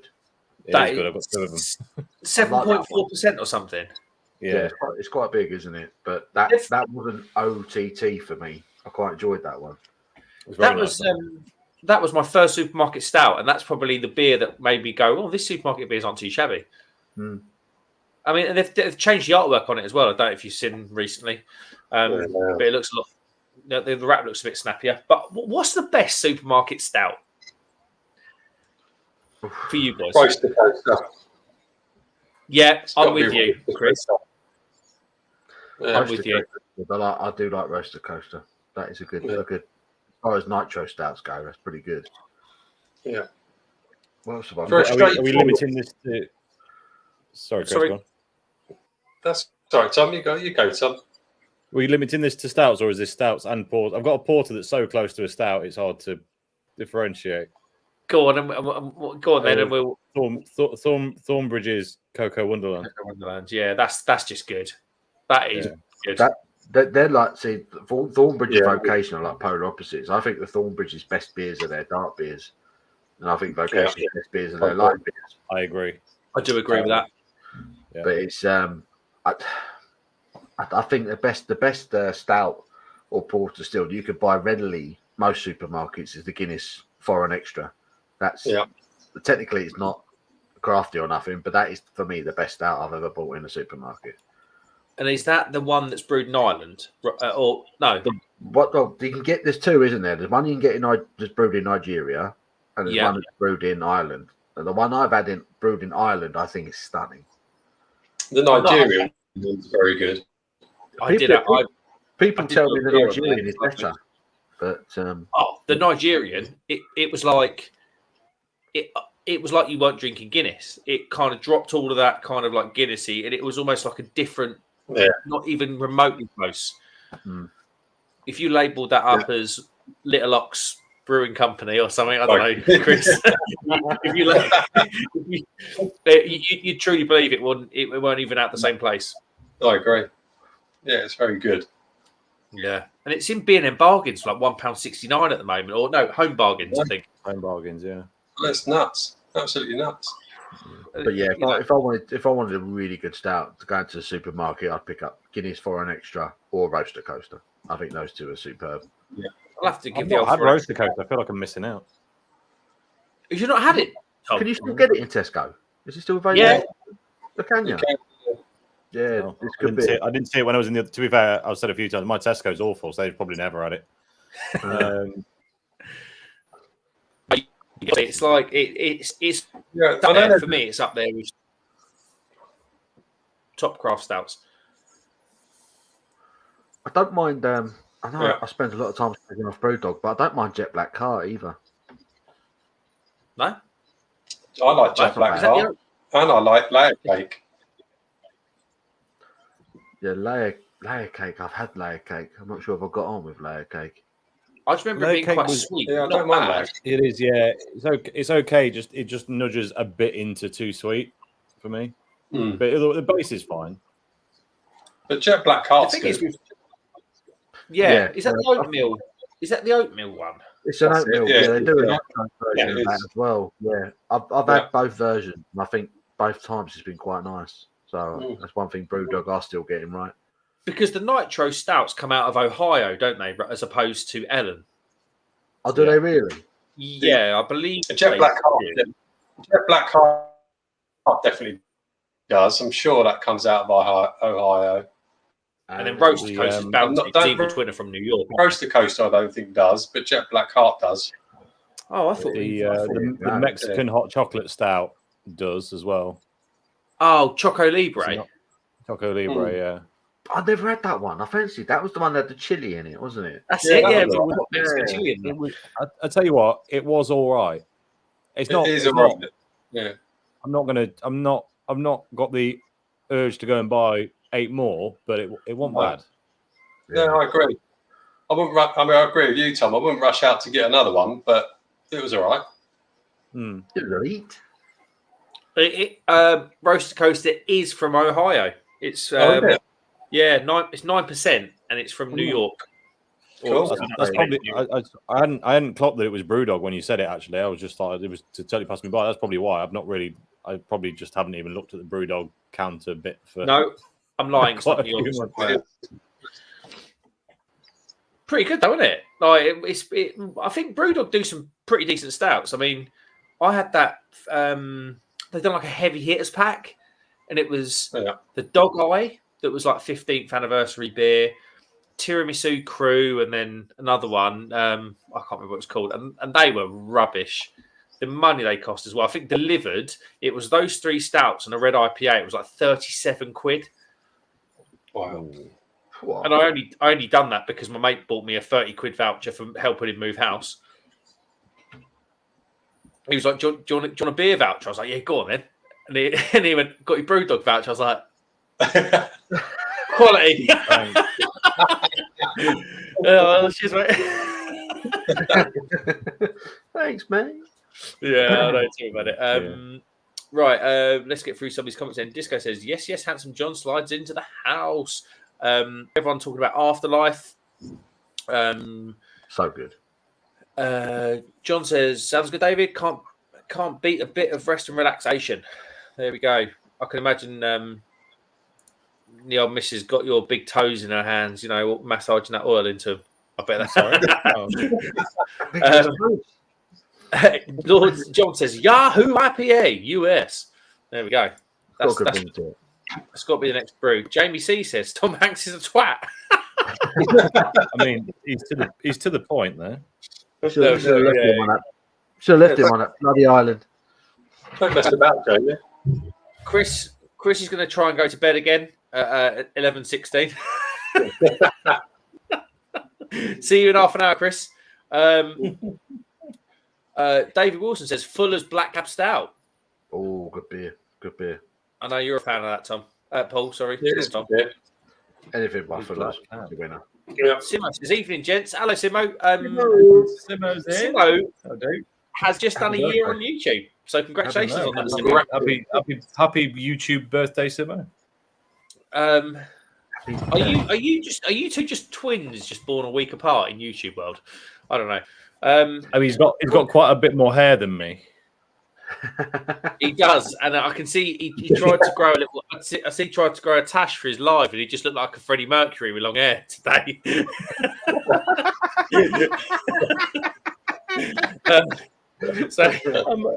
I'll be honest. I tuned in on my phone when I went on for a bit. I didn't spot it, but yeah, I was the same. I popped in and said hello. I couldn't see him properly because Alan and Fiona and 2 other people were at the bottom of the screen. I didn't. Yeah, that's it.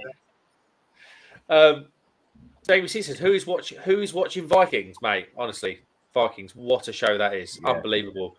It is good. It is good. And like I say, if you're going to watch it, just watch it for Lagatha, Catherine Winnick. The crumpet. Yeah, that'll do. David Wilson says Nigerian version for the win. There you go. Yeah. Another Nigerian. It is very good. Disco says Roaster Coaster is a great shout though. Yeah, Roaster Coaster's class. I'm a massive coffee fan. It's got the mouthfeel. That nitro can just does it. Andy says Vocation Roll with it double dry hop IPA and the Love and Hate are the beers I'd recommend. Everything else is a mixed bag. Is that at the supermarket, Andy? Roll with it. Roll with it, yeah. Roll with its class. I don't think I appreciated it. I bought a 4-pack, and I don't think I appreciated it first time around. And then I had 3. I just went in my fridge in my garage, which is it's like Narnia in there. There's all sorts in there. There's like a couple of lost cats and all sorts of weird stuff in the fridge. And I pulled out. I went into the fridge to literally I can't remember what it was, to get like a pot of pre-made gravy out or something. God knows what it was. And I saw 3 cans of roll with it. I was like, "You are coming with me." And I really, really, really enjoyed them. David Wilson says preferred the non-nitro jet black heart. Brewed I only think have I think I prefer the original as well, but I still enjoyed the nitro version. So I wonder if they're the same. You know, when beers get brewed under license, it must be some sort of water treatment process where they can get the consistency between the two countries. Surely, because like water must be. I mean, water's 99% of the beer, isn't it? I mean, it must be. You know, they're not going to get those two the same. I'm certain. But I mean, I've just noticed Chris is pouring a monster-looking stout there. it does look. what is that? You know, he looks really excited when he's pouring a stout, does Chris? He's in his element when he's pouring a big dark beer. Look at him. Look at the lean on the candler. He's given that every chance to be good. Oh, Look at the glass as well. he's poured it in a branded glass. You know he means business with it. I thought I was overdoing it with the pump clip, but no. He's on it. He's got the one. I've still not tried that, but I really need to. New Bristol. Best stout in the world. That is. Oh, it's his favourite brewery. Espresso Martini, Cinder Toffee Stout. I can't drink any more of that. That's foul. Can we just have another look at that stout in the glass, Chris? Of course. Look at the colour of the head. Yeah, that looks pretty good, man. Really good. It's gorgeous. I tell you, I went from It's the lows best to stout highs. in the world. Well, there we go. That's a claim. You know. Yeah, that's a statement right there. It's immense. Check out my review of it. Oh, there we go. See, go up to Chris's beer reviews. Oh, I've coughed. Went down the wrong hole. Oh, it's coughing. It's coughing. Go over to Chris's beer reviews and have a little look. Ladies and gentlemen, just a cough. Winkers. Go over to Chris's beer reviews and have a little look. But that's a claim and a half for it to be the best stout in the world. New I've Bristol never brewery. had a better stout than that. Never. And the thing is, I don't doubt it because they were my first craft beer purchase direct was Wild Child, which for me, I should have known. I didn't know better, but I do know better now, and I probably should have done it. And the second one was New Bristol Brewery, and my God, their stouts and their IPAs, they were stupid. They're an those incredible two brewery. breweries are quite far apart. Chris, did you drink your Lion Stout yet? No, I'm going to review it, so I haven't drunk it yet. It's sitting right here. Sitting pretty. I'm going to review it. That's one. I'm going to do it live. That one, and I'm going to do that and the Lion Lager together on a live. Oh yeah, now we're talking. Yeah. What a brewery! What a brewery! What we've got there, Tom? That looks all right. It does indeed. Bud Light. And Andy's poured it pretty decent. Glenfinnan Gold. So there used to be a brewery called Glenfinnan Brewery, which sold up and became Glenspeen. They bought it. They bought all their old kit. So they did a kind of a what do you call it? A tip of the hat to their brew kit's origins for the old brewery. So named it after them. It's a single malt golden ale. Looks all right, doesn't it? I've got to say, Tom, That does look good. you've got a cracking camera, Tom, because when you held that bottle up to your camera, that just zoomed in on that bottle of Treat. Just zoomed. Yeah, I've got my money. When I held up my, that didn't. I managed to hook my proper camera up to the computer finally with some consistency. It's taken a long time. I like it. Do it again. Hold that camera up again. Hold that up. Yeah, look at that. Look at the way that zooms in on that. That is fantastic. Although Paul's is pretty good as well. That's a good beer, that extra stoned crow bitter. Yeah, I haven't had this since Christmas, and I'm reminded how good it is. Yeah, it's cracking. Absolutely cracking bitter, that is. Very good. John's in the chat. Cheers. Yeah. I think it's hard. Obviously, when we hang around with John so much and we talk out of YouTube and stuff with John, and I think it's probably easy for people to go, "Oh, you're just recommending his beer because it's good." Well, actually, John's brewed a lot of good beer, but equally, I think we'll all say John's brewed a couple of shitters. being No. you know His team brewed some less. the less good one, not John. John had nothing to do with it. He told him not to do it. He was right. it's a balanced conversation, you know, and I think you have to in this game. You have to be honest, otherwise you get found out pretty quick. And when we say John brews that ESB is that good, it really is that good. It's lovely. I need to try. I said to John, it's fantastic. I said to him they were for me the most improved brewery last year, and there's breweries that I go back to again and again. There's Vocation, there's Arbor, there's Sierra Nevada, there's Lord's Brewing the last couple of years. When I first spoke to John was 2 years ago, and he sent me some of his beers, and I thought they were good beers. Last year they took it up a level. Let's say Bam One, Baller, the ESB, and even Jasper. I know it sounds a bit big-headed saying it. I thought all 4 of those beers were fantastic, and that's without mentioning 8 Mafia. I had 8 Mafia on cask. Tom had it. We were drinking it at the live stream. That beer is a banger. It's a banger. That beer is incredible. John was a bit miffed. I think he was joking, but I think he was slightly miffed that in my top 10 beers of the year, the highest ranking Lord's beer was 9th. Because I only included beers that I'd reviewed sat here, basically, that I could honestly say done a full review of. But the truth is, had they canned or I'd been able to do a proper review of 8 Mafia, it would have probably done 4th, 3rd. Yeah. I really like that beer. Really like that beer. Well, we went to Huddersfield and we went to the King's Head, and they had 8 Mafia on cask in there. And the idea was we were meant to do a pint in every pub. So we were only allowed to have one. The first pint I had was 8 Mafia. And I just wanted to sit and drink more of it. Yeah, it was one of them. It's really good. Another one, you know, really good beer. No, yeah, I think Bam for me. Bam One was an absolute joke. I thought that was very, very good. And Baller Mountain IPA, that was also very, very. Paul's going to say, I put the yeast in that beer. I put the yeast.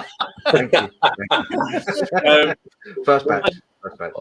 Arguably, the beer that got me into YouTube, really, after winning that competition, coming on with you boys and having a conversation. But that's a very good beer. I know it's probably not a beer from last year, but the Bandon Car Porter, I think pound for pound, I think that might be John's best beer. I don't know. I had to try and balance my top 10 between beer styles. So get very close to being only dark beer in there, which is the only reason that beer didn't make it. It isn't. Yeah, I feel like that on keg or cask would have dominated a lot of other stuff. Yeah. I've still not tried it on keg. I really want to, because in can it's spectacular. Yeah. On cask, I didn't enjoy it. John will tell you about that. I was gutted because that was the first beer I wanted to try at Brew London, and they put it on, and I was like, nah, the cask does nothing for it. I don't like stouts or porters generally on cask. Okay. I like them kegged. It's weird. Yeah. It's really weird. It's weird because we were talking about Thornbridge earlier and how their best beers are their dark beers. So went to the Banker's Cat, the Thornbridge pub in Leeds, and I had a pint of one of their porters on cask. I couldn't get on with it. It just didn't taste of anything. It was just really bland, and I was like gutted because I've had this in a bottle and really enjoyed it. It's just. I think it's got to be a conditioning thing. So I said this a while. I remember we talked about this a while ago, and I thought I was tentatively agreeing because I'd had a Titanic Plum Porter on cask not long before the conversation, and I was really underwhelmed, given it's one of my favorite all-time kind of easy to get beers. Yeah. And I was really disappointed. I was like, oh, maybe it's just good on keg then. But then I've had it again recently on cask, and it was mind-blowing. So it's got to be something to do with conditioning. It's got to be. Yeah. I know for a fact, next time I go to the Banker's Cat, I will go straight for a porter. If it's on cask, I will go for it. I can't help myself. I love Thornbridge's dark beers, but if it's bad again, it's obviously something they can't do on cask. That would be my assumption. There we go. Interesting. Right, just to catch up with a few comments. Where did we go? Where did we get to? Andy Higgins said, here we go. I tried, when it loads in, anytime. Oh no, okay, we won't do that then. You already clicked it. There you go. There we go. I tried the Nigeria Guinness and it wasn't Guinness. Really malty, wasn't nice. It wasn't. It's not more. It's not. The flavour isn't malty. I said molasses in my review, but it's there is a particular ingredient in there that really stands out, and it kind of falls into that molasses sweet category. And I can't remember what it is. Is it? Is it? It's a raw sugar cane. I had another stout. I had a stout from someone else with it, and actually that stout was horrible. But I'm sure it's not always the case. Because with does it begin with a J? It's a sugar. It's a raw sugar cane product. I'm sure it begins with a J, and I can't. Is it Jugas or something? Jugas? Yeah, it's not quite, but yes. I think you're on the right path, mate. To be honest with you, but yeah, it's a very different beer. Yeah, it's commonly used in. I think it's commonly used in African cuisine. Yeah, it's probably quite readily available sugar source, I imagine. Yeah, but yeah, I thought it was really nice. Jaggery. It's called Jaggery. I just remembered. Jaggery. There we go. We'll have to confirm that if that is in the Guinness, but it does sound about right. You sexy quarter Vikings, you. Hey. Well, I don't look like a Viking. I might look like a Viking's baby when it first pops out. But the Viking offspring is Luke John Frost says Marco Pierre White is 20 minutes behind, mate. I'm at least that. I've been that purity is shite, but does the job, mate. I like purity. Which one did you have, Luke? Which one did you have? Don't say Bunny Hop because I really like that one. I thought purity is lovely. John says, "Hi Luke, how's the shop doing this week?" What's that? That is Looks like 1845 from Fuller's. Oh, he's pulling out the big guns, isn't he? Look at that. While Paul's showing off with his London specials, I'm going to do something I've been wanting to do for a while. Given I decided to try and broaden my whiskey horizons, this is a single malt Scotch golden ale. I'm going to compare it with a single malt Scotch whiskey and see what happens. Oh, what single malt is that? I'm just going to go with one that I've got open in a minute because I want to save the rest for videos. But I've got a little bottle of Jura open, so I have not drank this. I don't get on with Scotch whiskey all that well, but I want to. So I'm gonna. I feel like I've always just kind of had a little go and then gone. Nah, not for me. So I'm going to let this breathe for a bit and see if we can try and appreciate it a little bit more. So I'll leave that out. So my friend Jimmy Rushworth, he's a personal friend of mine. He's in the chat and he loves whiskey and he loves beer and he loves the crummy beard. He's like, I can't believe I've never found the crummy beard on YouTube. So you're just about to blow his mind. There you go. I'm here. And all these things are happening right now. John says, obviously to Luke John Frost, how's the shop doing?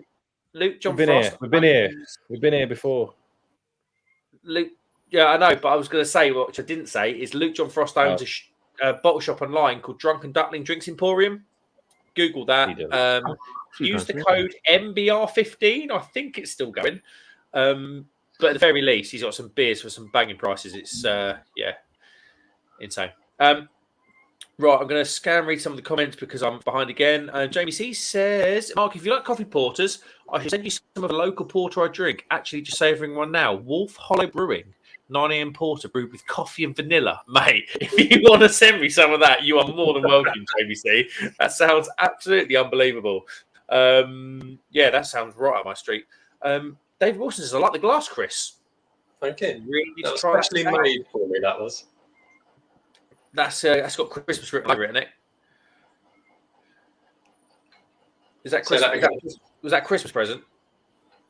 Yeah, was it Christmas? Might have been birthday last year. It was definitely age present. But yeah, it was specially made. It's got classy Parisian vibe with the gold stamping on it. I like it. Luke John Frost says, you and Crummy sorted out your issues yet, Marco? So I'll tell you what he's talking about. Is my issues with getting the videos to you through Dropbox and Cloud, Google Cloud. No, we haven't. I should have uploaded some videos about 3 days ago. I didn't because I had a beer festival meeting, and we are where we are today. John says, sounds like a great stout. Talking of possible great stouts, John's got a little stout coming out in the very short future. We're says trying an Austrian Salzburger Stiegel beer. Is that the beer that's just called Stiegel with the white and red? Stiegel. Yeah. Yeah, I've had some Stiegel before. Stiegel. John says we've just made. Oh, there we go. We've just made a slightly low ABV stout called Head Cleaner. We're actually trying to get the head on the beer to as near to white as possible. We were close, but I think we'll crack on. Crack it on next week or next on the next brew, I would imagine. What's the new beer with the artwork that looks like you're playing Outrun? Oh, what is that called? I watched this video. I watched this reel or short or whatever it's called this week about it. I love the artwork. That particular one, that artwork is the nuts. Disco says, new Bristol brewer next on my list to order from. Mate, honestly, I had them a year ago before they even went booming. They'll be banging. McColl's and Three Brothers from Luke, hopefully. 80s blonde, there you go. I love the artwork on that, John. That's so good. So good. Next, Upper Brews. There you go. Luke John Frost says, sat in my hotel, my guests have all gone to bed. Bloody Southern Lightweights. Wow. Now, what are you doing in Coventry anyway? No one goes there voluntarily. What are you doing there? Dump. Jimmy Rushworth, my personal friend that loves Tom, Crummy, and whiskey and beer. Tom and Crummy are the same person, but never mind. Says, P.S. The Seven Brothers Honeycomb Pale is a right treat. I actually thought it was quite nice second time around. First time, I thought it was rubbish. Second time, very nice. Luke John Frost says, not a very nice beer. I wouldn't be taking that, John. And Eshish has just sent pictures of cheers. So cheers, Eshish, for coming in, mate. Cheers. John says we've done some clangers over the years, but you've got to push the envelope and you're going to mess them up. Absolutely. I wasn't saying that horribly. I was just trying to demonstrate a bit of honesty and a bit of a level playing field. Because I know people go, he's Port Lords because he's your mate. Well, no, actually, not at all. He hates him. Yeah, he's not a very he's a horrible man. And Sunset Cocoa was rubbish. Like me. What? We're going to take all of Mark's statements and just say one of those facts were true and leave it there. Yeah, I'm going to stop now. Oh my god, I'm so far behind. It's ridiculous.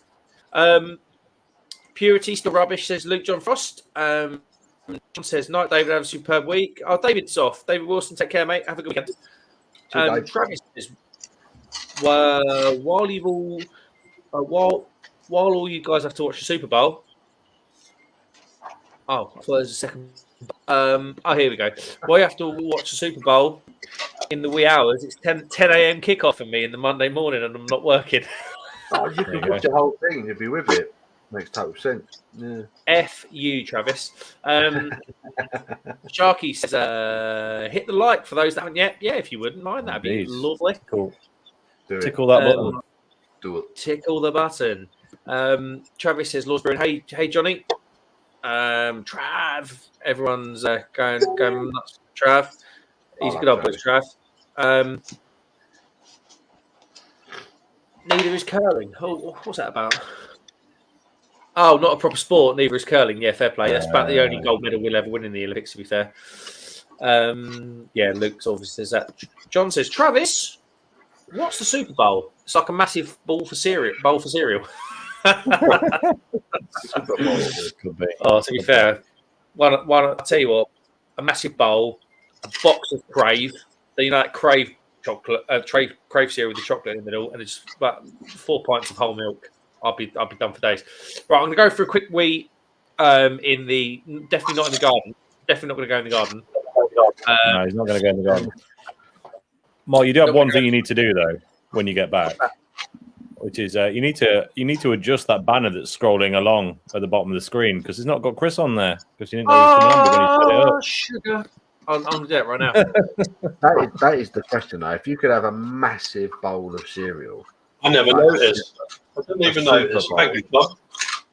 Sorry, what is the cereal?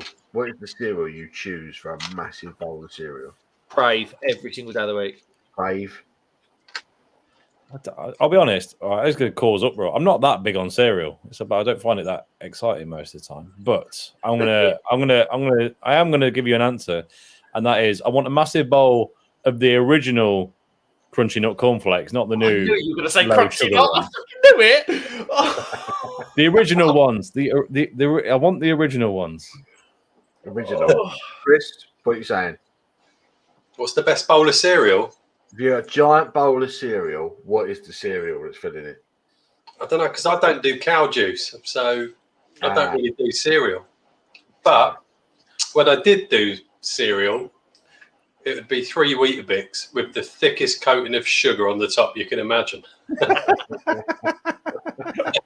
I have 3 Weetabix. I have 3 Weetabix most mornings, but I'm not allowed to put sugar on it at the moment. I love sugar. Bang on it, diet. The milk is bad enough. That's high in calories. But for me, I'm quite simple. It'd be a massive bowl of Cocoa Pop. He's going Cocoa Pops. Nice. I love Cocoa Pops. They're great. I'm not big on cereal. Just I like the texture of it. As soon as you put the milk on, they're great. Well, yeah.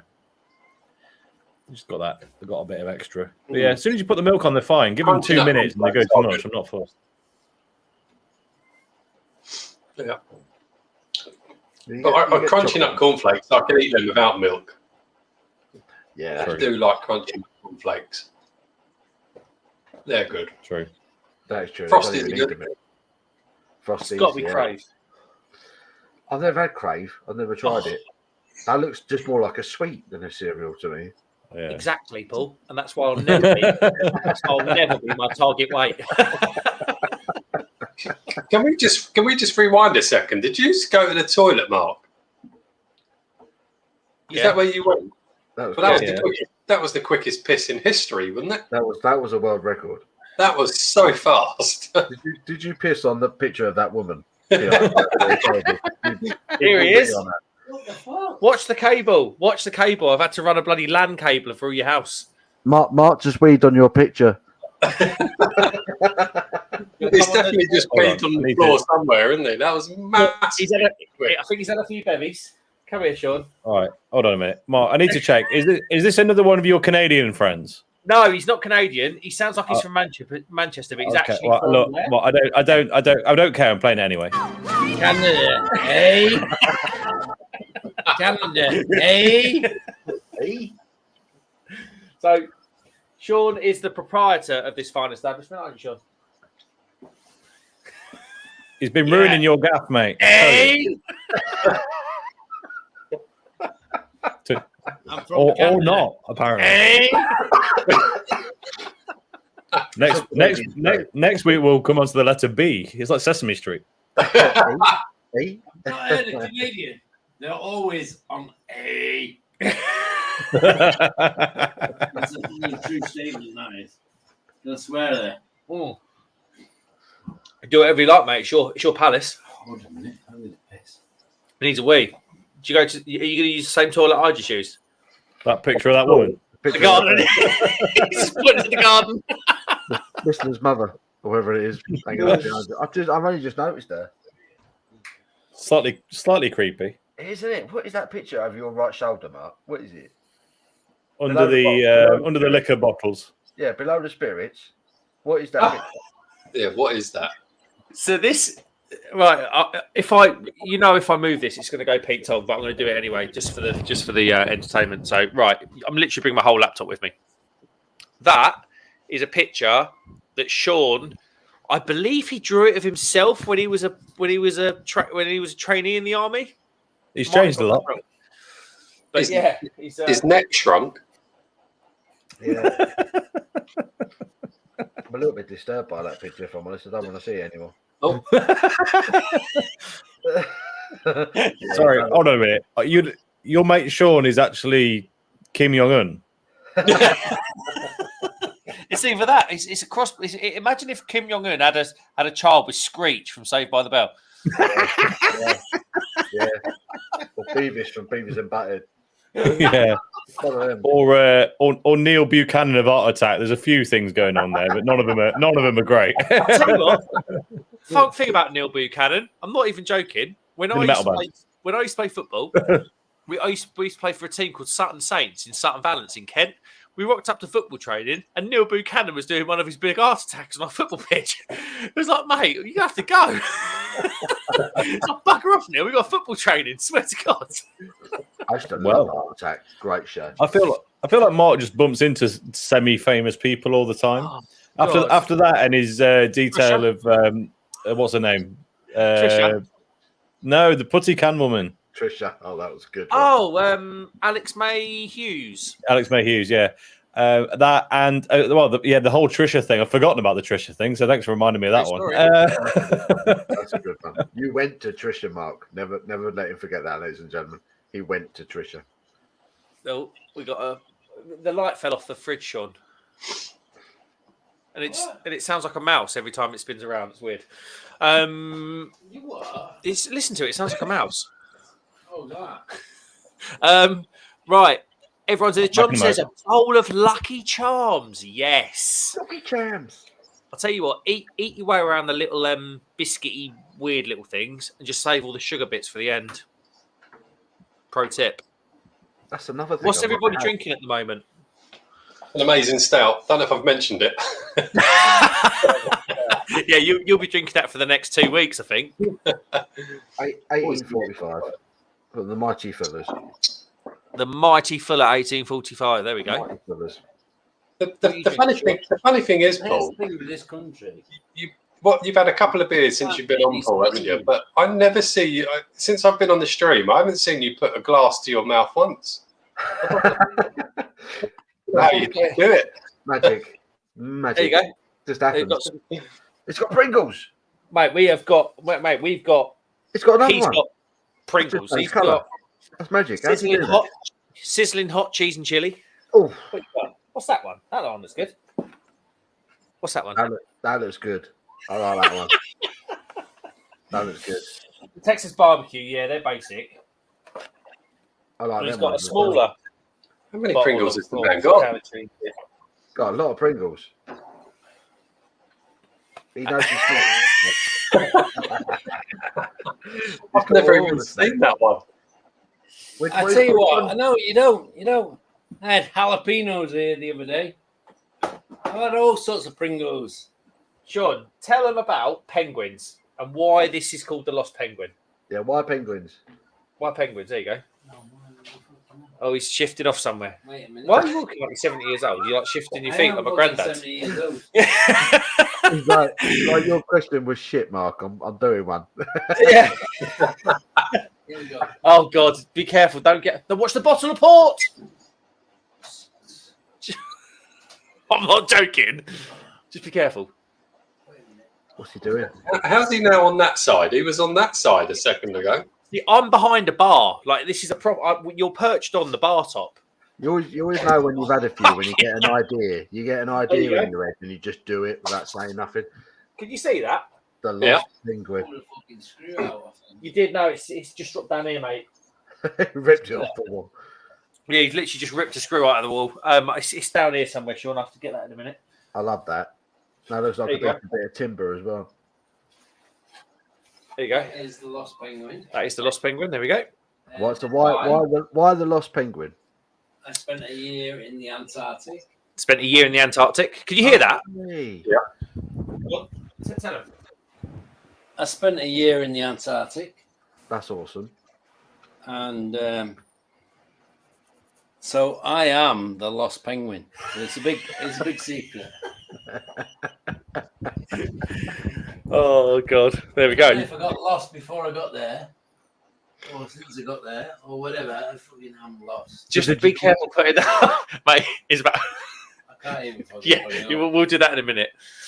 Did he not actually mean to spend a year in the Antarctic then, or was it an Yeah, accident? going up for 2 weeks.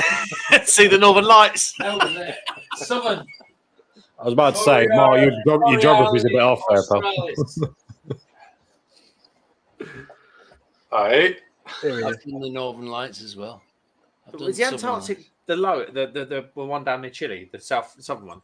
Was that the Arctic? He is such a fucking idiot. Hey, Knows me well. Well, Mark, you don't want to- Next year, we'll be saying, does the Antarctic have penguins? He's such a fucking idiot. What was it like seeing the Northern Lights? I've seen, actually, this is a very good question, and I've seen them, and it was very good. It was very good. I've skied across the Antarctica twice. You skied across Antarctica, but you busted your knee in bloody France. We had to get you rescued, didn't we? 21 years later. But apart from that, so the Northern Lights are very, very good. Very good. There we I've seen go. them a couple of times. But I've seen the Borealis, Australis, or whatever they're called. That's The you, Southern, you've the just, Southern you've Lights. just ordered an Italian pizza. I know, but I've seen the Southern Lights as well a lot. You know what I mean? Right. I've not had to go to Reykjavik.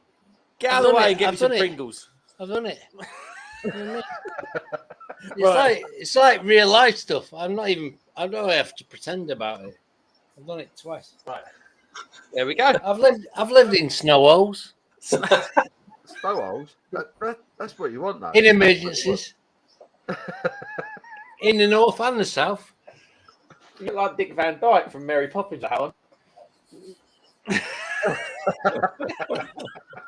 A spoonful of sugar helps the medicine go down. The medicine go down. The medicine go down.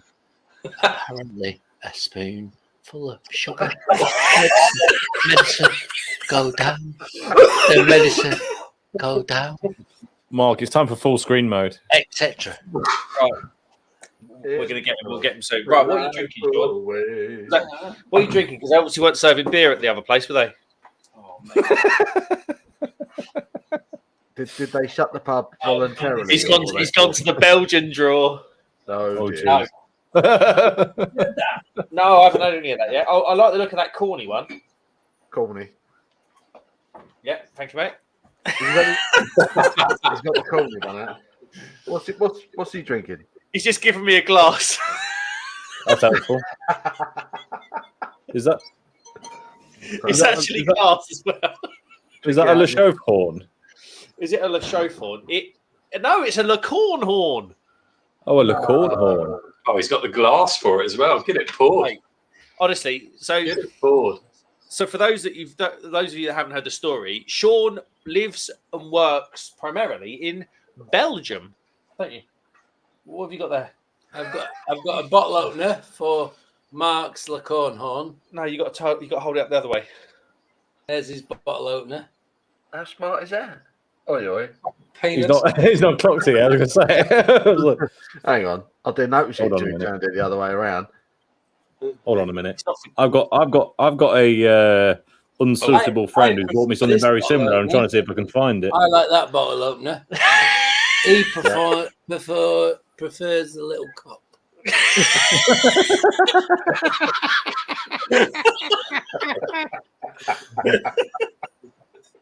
Take one to that one. What you got there? What you got there, Crumb? You were going to get something out of your box of tricks there, weren't you? I've got a very similar bottle opener that a idiotic friend of mine bought me, but I've buried it so deep into the drawers of shame that I can't find it. So I'll try and find it in a minute. I'm just worried about this one's nuts to shaft ratio is quite poor. In fact, I see. Well, I reckon it's exactly the same bottle opener I've got, except that yours is nicely decorated and mine's just wood. Hey. Right, I'm gonna Living the dream, Tom. I'm gonna put the. What is that? How do you even clean this? Give it a blow, Mark. With that bottle opener. We just saw you do it, Mark. Give it a blow. The corn is going in the horn. Late night love from Mark. And now you've got, given that it's basically it's not a yard of ale, is it? It's about a half a foot of ale. You got to chug it now, mate. Go on. That's a 7 Mate, of ale, it's isn't about it, Mark? 12%. Chug. We. I think you need to do some late night love overlay with this, Paul. He nearly got him. It nearly got him. The kickback there. Yeah. that him in the back of the throat. Bloody hell! He can't take it. He can't take it. Back of the throat, Mark. That's what I've been told. Oh. Oh my god! That's gonna see that. Swallow that horn. Go on. Go on, Mark. Get that horn down. Get it. Empty that horn down your throat. Go on, son. My god! It's like drinking wine. Do it for Get the it lads. down, you son. Get it down, you. Go on, do it for the lads. Do it for the lads. Go on, Mark. We've still got 21 people watching this mess. Thank you very much. Swallow that length, Mark. Swallow that length. Yeah, that's it. That's it. Do I have to sort of like tickle the bottom of it as it Yeah, goes down? yeah, go on. Yeah, that's it. Tickle it, caress it, sex it up. Watch it. Oh no, we need the side profile just to watch it kick back. There you go. Oh God. Anyway, You want to take Mark, I think you meant to drink out of them with the horn pointing down. Then it's not quite as aggressive. like I've always that. got to put the horn down. Yeah, that'd be it. Yeah. No, Try it it. just literally looks like a flaccid penis. Doesn't look as excited right now. But it is less aggressive, right? It's a very nice beer. Oh God. It's Mark not- likes it's it, massive mouthfuls He likes it gentle on late night, love. yet. Do the old night like go on, do it. Mark's going to take it down with the penis going downwards this time. Gently does it. Caressing the shaft. Oh, that's strong. That's 12%. That's 12%. Oh God! Right, okay. Mark's going to throw up on the. Everyone's saying Mark's got the horn. John says Mark loves the little chipotle chamon. Mark's horny. Yes, I am, Tom. Thank you. Mark's got the horn. Oh no. Ian White can't beat Wood. Well, excuse me. Jamie C says Mark's porn reviews. There we go. Luke John Frost, he's in a hotel room on his own. I can imagine he's got his little Luke John out and he's saying pure. Who's going to do it? Mark, porn reviews. It's a great idea for a channel. Porn reviews. Tom Stock says demonetized. Honestly, mate, not even monetized anyway. We can sink this ship if we want to. Excuse me. Yeah, there we go. That is gassy, that beer, I tell you, my God. It's because you swallowed it the wrong way. Yeah, that's what you did, Mark. Oh, it's a nightmare when it happens, isn't it? Amateur throat. Amateur throat. What's everybody else drinking? Are you drinking the same thing? It just feels like a long time ago that I asked that question. Fanny juice at this stage, Mark. Fanny juice. I don't know if I've mentioned it. But I'm drinking an amazing stout. Oh, what is that, Chris? It's an amazing stout from New Bristol Brewery. It's fantastic. Is it dark and creamy, Chris? It's lovely and dark and creamy. Just slips down the throat a treat. I know you said this was the late. I know you said this was the late show, but I wasn't quite prepared for this. I'm not. I need to. Are they good? Oh yeah. Need to improve. Yeah, that's the. I'm still on the Glen Speen and whiskey combo. It's quite a nice little back and forth going on, to be honest. Single malt beer, single malt whiskey is going all right. How are you getting on with the single malt, Tom? I am actually enjoying it. It's better, small amounts over a bit, like rather than just focusing on that, kind of going back and forth. It's nice. I'm enjoying it so far, more than I thought I would. So this is a good start. Lovely. Good start. Lovely. I saw. I don't know if you saw it. Have you lads had anything from Emperor's Brewery? No, weirdly, given how local they are, but obviously they only do collabs, and every collab they've done that I've been able to buy has been north of about 12 quid. Yeah. I've not quite been ready yet. I will do one day. I hear very good things, but yeah, the price is steep. Yeah, he's doing a second run of a stout called Mockalorian with ampersand. So he was down our way a couple of weeks ago. And he was in his Instagram, it was like wort and whiskey. Right. And apparently that's a bit of a brewer's thing. Drinking the unfermented wort and some whiskey, so all mixing them together. warm wort and whiskey, separate glasses. Is that a thing? Well, I can imagine it's quite nice. I mean, I'll you know what? Next time I do a brew, we'll find out. There we go. We'll find out. Have you had anything from Black Iris, Tom? Yes, I have. Yeah. Are you winding him up? Why? Serious question. I know they're Nottingham based, aren't they? They are. Yeah. They're not More things you're winding me up because they made number 2 and nearly number 1 on the top 10 list. Oh, really? Yeah, It's just never. Black Iris is Tom's is Tom's version of my ampersand. No, it's not. No, it's not. You're getting confused. You're getting confused with Black Isle, the Scottish brewery, which I do bang on about.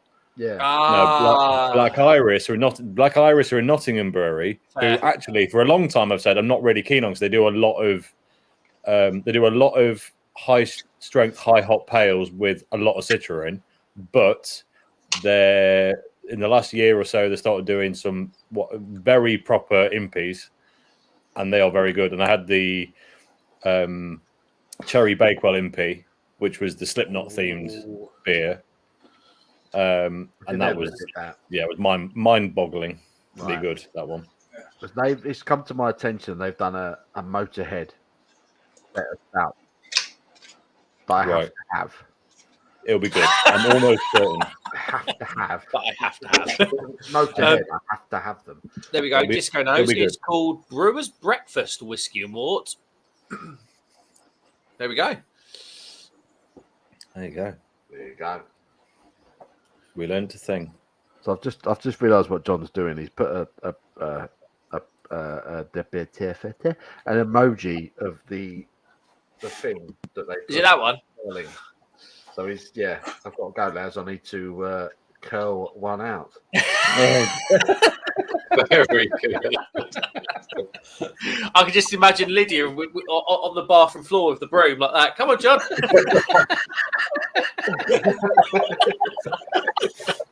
He's got one of them old French toilets, just a hole in the corner. He's got to try and get it there. You got to slide it John down there. standing at the door, parting his cheeks. Come on, John. Ready. There it goes. And I know that is why 20 of you are watching for this highbrow content. Hold on, I just realised if you take John Lids and the number of kids, it's the right number of people for a curling team. Is it really? Oh, I think so. Yeah, conspiracy on the theory. arc at one point, so it could work. It could stand up. So if we see a big brown turd flying across the screen this year's Winter Olympics, can we presume it's from the Team GB? Yeah, for sure. Side? Based in Huddersfield, curling team. That's why he said he thought he'd be out tonight. He is because he's in Beijing. Am I the only one slightly miffed that they've got an Olympic Games going on right now? Well, I had this conversation considering they had the Summer Olympics in 2008. Yeah, I believe it was 2008. Like of all the countries in the world right now, do you really want to be watching anything to do with them right now? Do you know what I mean? The thing that annoyed me more, even I know where you're coming from, but even from a even more country neutral standpoint, there's a reason not to do it, which is the entire thing's on artificial snow. Oh, is it really? Right. Surely, well, in the middle of a climate crisis, I'm going to go out on a whim and say it might not be the most eco-friendly way to do it. Yeah. Well, did you see that? Like, was it Wednesday? Chernobyl was trending, and it was all because they had the big air competition. The big air ramp was like set in literally. It looked like Reactor 2 in Chernobyl. Just like honestly, Google like China Chernobyl or something, and you'll see the big air ramp, and it is literally. They've got a Beijing Winter Olympics banner around. I'm not even joking. Around one of those big sort of power station chimneys that's shaped like that out of concrete. Yeah, like the Simpsons ones. Yeah, it literally looks like the Simpsons power plant. And it's insane. But you know what? Is what it is. Bramwell says latest pick of Mark in Discord. What have you done, Bramall? I'm having a look. Let's have a look. You're fueling fires now, Bramall. What are you doing? God, I haven't been on Discord for so long. Discord. Oh, mine's still loading. I feel like it's going to be good. All right. Where's he posted it? That's quality. Where's he posted it? You've not seen In it. general. We have an Ewok.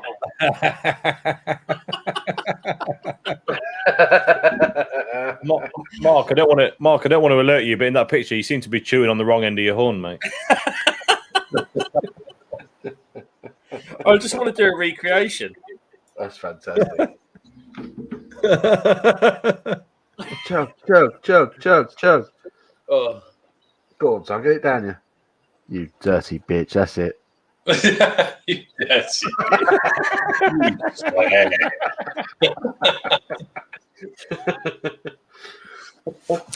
That phrase in that accent, you dirty bitch, that's it.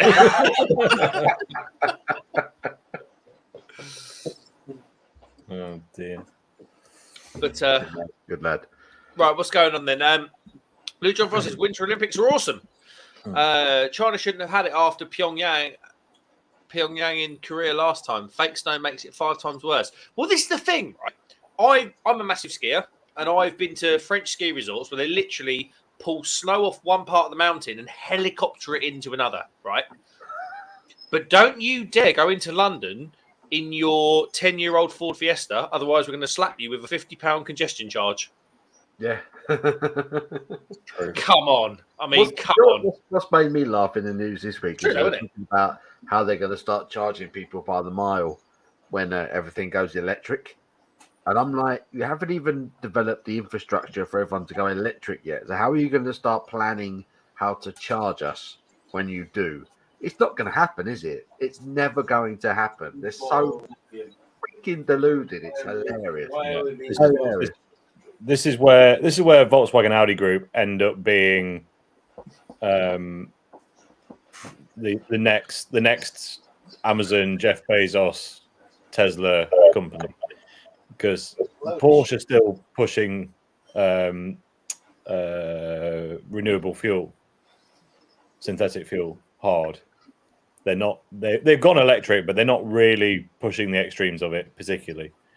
They've done a few cars they know they can sell, but they're still really going for it. And I think that's probably, it feels like it's got to be the answer, hasn't it? At this point, you think so? How are they going to do it? How are they going to do it? It's just not going to work. Everyone going electric. I'm sorry, it's not going to work. I just think we're being mugged off. We are being mugged. Why are we being like? Why are we go?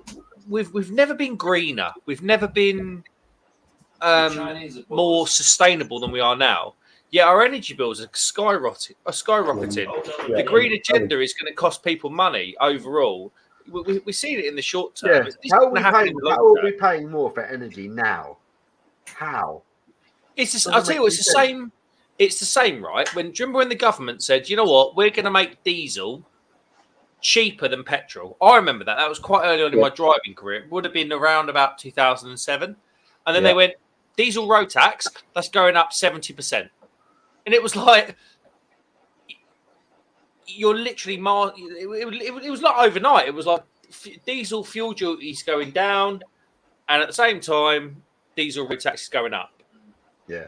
We're being mugged off. The green, I'm all for being sustainable. Don't get me wrong. I take my recycling seriously. I do it at work. Do the best I can. But the green agenda will cost us, in my opinion, individuals. It will cost us so much money, and people just haven't got the money to take the hit.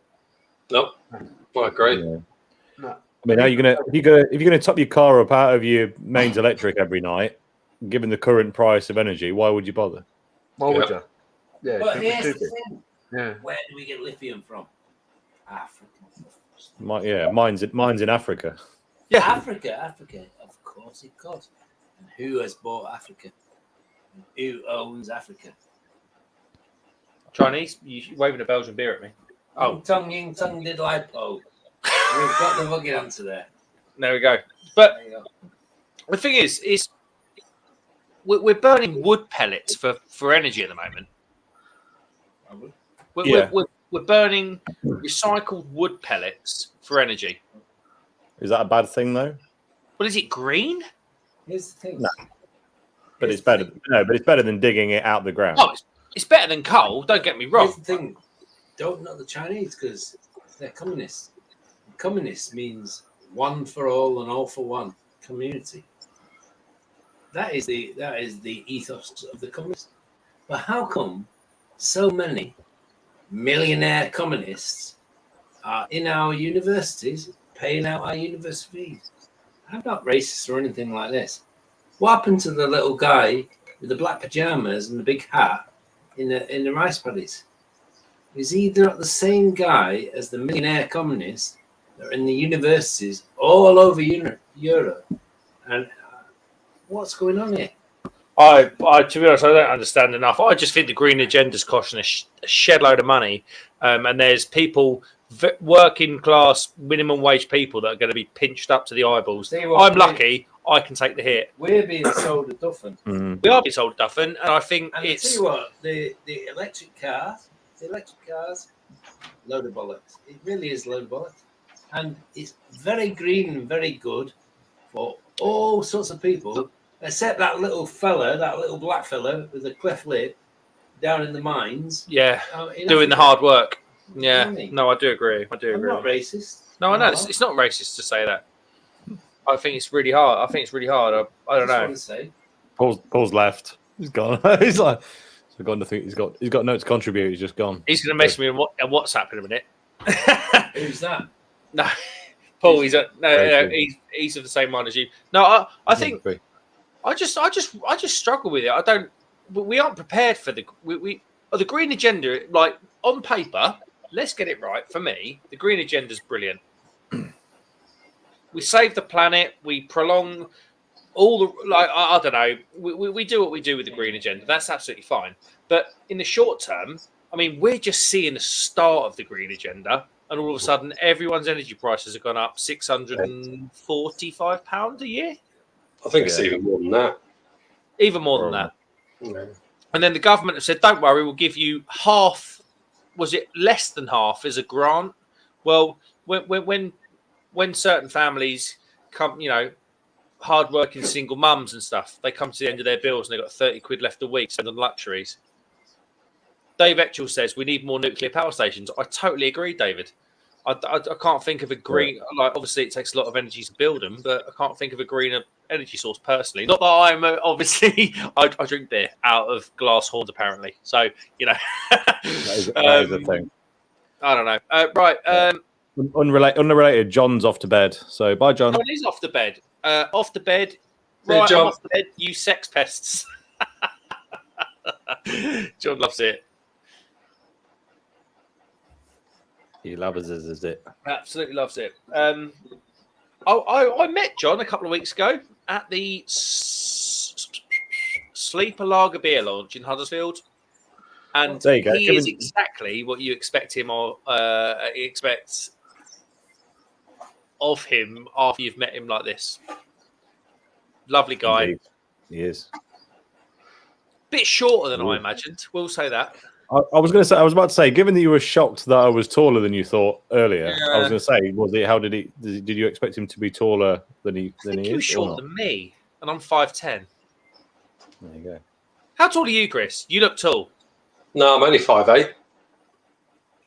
It's all a mirage, mate. He doesn't know. He thought I was about 5'6" and I'm 6'2". So Honestly, I thought Tom got social breaks to do this after working for Willy Wonka in the old chocolate factory. Next thing you know, everyone's telling me he's 6'2". So so you 5'8", Chris? Yeah.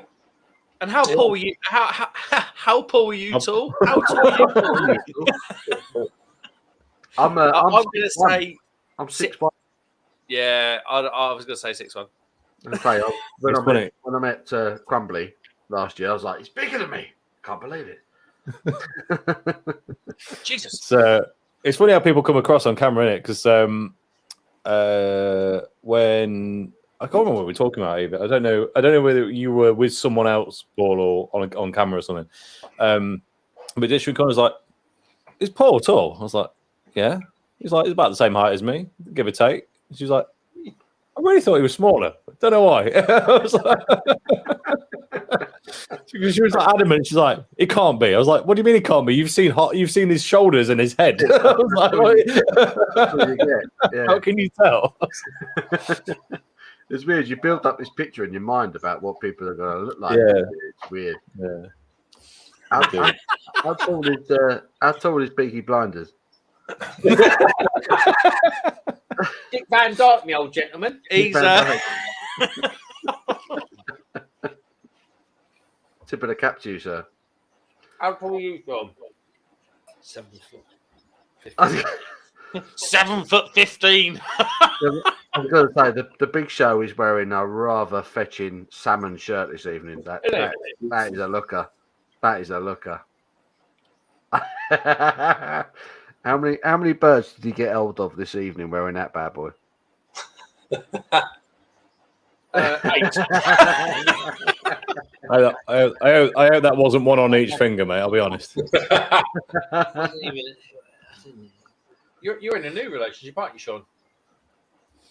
I'm in a new Is it new to his knowledge as it started tonight in his garage? I'm not sure about it. There you go.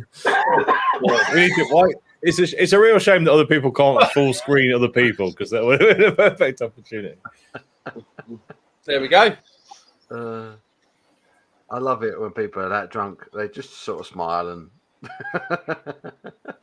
Gouge your eyes and that. gouge your eyes out. Smash down the head. He deserved that, Mark, to be fair. Breaking into his house. Well, he's got tweezers. He's about to play Operation. You don't also have broken house. You gave me the code to your back door in your key safe thing. Well, that's a phrase you might want to refrain from using. Let's say what you're doing. Give him the code to the back door. Oh my god! Oh, this is easy material tonight, Mark. Keep going. Discord's going to be kicking off in the morning. Ewok eats back doors. He's working the shaft again.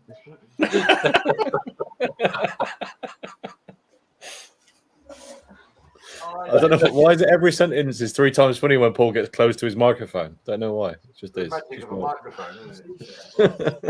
Paul sounds like one of them pornographic movie narrators. The man moves in, puckering his lips, spreads the legs. I thought Paul had gone off camera then completely again for a second. He was camouflaged when he's looking in his fridge. Can't see him at all. It's gone. I'm going to go for a plum porter. Oh, which one? Oh, which one? I've got St. Peter's. Oh, St. Peter's. Nice. That is literally 8 miles from my house. Really? Seriously, not even joking. I do St. like Peter's Brewery at the medicine bottle. like Flixton. I do like They do a load of homebrew kits as well, St. Peter's, don't they? St. Peter's, you see the shape of that bottle? That is an old monk bottle. That's the shape. It's an old sort of English monks beer bottle, and they old medicine bottle, isn't it? That's what it looks they like. export something like 80% of their beers to the US randomly. No, They must brew a lot then, because they're in supermarkets up here, so they must be almost nation. Oh, keep Oh, talking. that's a good looking bottle. What's that? That looks good. What is that? Frangelico, is it? That's an old movie. Frangelico liqueur, a delicate liqueur that will delight your senses with a surprising hazelnut experience. Yeah, it's true. I've got to clean up Basically my boozy. tomorrow. It's boozy Nutella that will knock you out until tomorrow. Oi. Yeah, grab one then. I'll tell you, I'm gonna grab this one because my daughter's called Sophie, and this one's a Sophia glass. There you go. Paul, have you had this one before? I've never had this one. No. It's good. It's not quite. I don't think it's quite as balanced as the Titanic, but it's not bad. I've got to be honest. St. Peter's beers, I do not buy them if I see them. They had a nice nutty pale at about 3.2% a couple of years ago. It was quite nice. Yeah. Mark loves it nutty. He loves a nutty pale. I haven't had it yet. Oh, dear. You be careful. Disco's still in the chat. He's going to end up remixing this entire live stream into some perverse techno song. I guarantee it. That Frangicrano? Frangelico. That is very, very nice. Yeah, it's just boozy Nutella, isn't it? That Franzipan. that Franciscana. Frangelica. That's it. He's off. You trying to get me drunk? Good. That's very nice. How big was the bottle? The bottle looked like a 750 ml. Oh, the bottle's massive. Can you grab that, Sean? Honestly, you see I've not shown you anything of this pub. It's insane. Yeah, we need a tour. Yeah, Full why screen, not? do a tour. Why have you not shown us? Because my GoPro lead is about 10 centimeters long, and it just pulls everything out of the bloody wall. Can we not? Oh, just it's walk- a litre bottle of 20%. Yeah. Oh, it's not as strong as I thought. Okay. It's very nice, though. What have you got Mark, here? I've got a little idea. If you want us to do a tour, if you join this link with your phone and take yourself out of it, Ah, that's a great shout. there you go. Yeah, you're not doing a tour up here. A tour? In here? You just had a bit of Pringle fall off your Yeah, chin. no, you that finished one's your fair. Pringles about half an hour ago. Right, go on. What's that? Get another fucking. Well, All right, I've decided every live stream now from now on needs someone who's not on the stream. It's just behind someone who's absolutely battered. It's brilliant. Definitely. a penguin shot glass with the crown on. Go on then. Don't fill her up though, because I've got to take a divan bed over to April's cousins in the morning. Fill it up. What does that mean? That's a euphemism and a half, isn't it? Right, no. He's such a little shit, honestly. Get it Oh, down. what's that? That's not. Get it down the throat, son. Go on. Get This it down. is going to be that. This is going to be like Stroll rum or something, isn't it? That's No, it's like not. He's not vomited yet. So it's not. amaretto. That's like amaretto on steroids. What's that? Oh, yeah, he likes it. Slip down a treat. Oh, not seen that before. As he greases the old pipes. Well, I've Just, just got a selection of nut-based liqueurs here. Right, Here we are, I'm we've going got, to join the stream on my phone, and then we're going to give it a tour. Nut-based liqueurs. What is that? We're all watching as Mark wets the whistle right now. Stag's breath. Get it down, your son. High Get it down. whiskey, fermented honeycomb liquor. Tom, I feel you might like that, Tom. Yeah, that sounds quite good actually. I'll be honest. This seems like a good game. How pissed can we get Mark by his mate? Don't do that, because I've got to take a divan bed over to April's cousins in the morning. Yeah, it's not going to set on fire if you don't go in the morning, mate. Get on it. Yeah, see, it'll be fine, mate. Down, you Mark. Get it down, yeah. Eddie Hearn me. Go on then. Go Go on, on, son. go on. Liquor, Get it honey. down, your son. Get it down, yeah. Look, I'm going out for beers with Raggy in the morning, so my Saturday's a write off. Yours may as well be as well. Oh, you're on the lash with Raggy. I am. Mark, you need to mute one of the mics, otherwise it's going to go chaotic. Here we go, guys. We've got two of them. That's a bit weird, isn't it? We Full are screen in. it. Full screen it. So, full screen. Hold on. I need to click on here. Sean, you got to turn the dimmers up a little bit, Sean, because we can't see anything. That's a nice close up there. Cam. Can I turn the camera around or no? Yeah, in settings you can. But just turn the phone around in your hand. Oh, it's got, facing front. I need the back. Oh, there we go. There we go. Hey, We're in. shit me. So that's the setup. That's the ring light. There's the laptop. So that's what you've been looking at. There's Sean. Hey. Sean's Right. a So good Sean, talk us through. Obviously, The sign that he pulled the screw out of the wall, it was there. Right. It's there. He's got a projector that like shines onto a screen here. No shit. That is the penguin. Where is That the? is why it's called Lost But Penguin. where's the photo which was the lost penguin photo? It's all this. No, but there was a photo where you said like all the penguins are walking across the screen, and then you were like, "That's the lost penguin photo." Yeah, like that one. There he is. Look at him. Wow. Very cool. And there he is again. Look at his little face. That's a lot of penguin. Why is it black and white? You're not that old.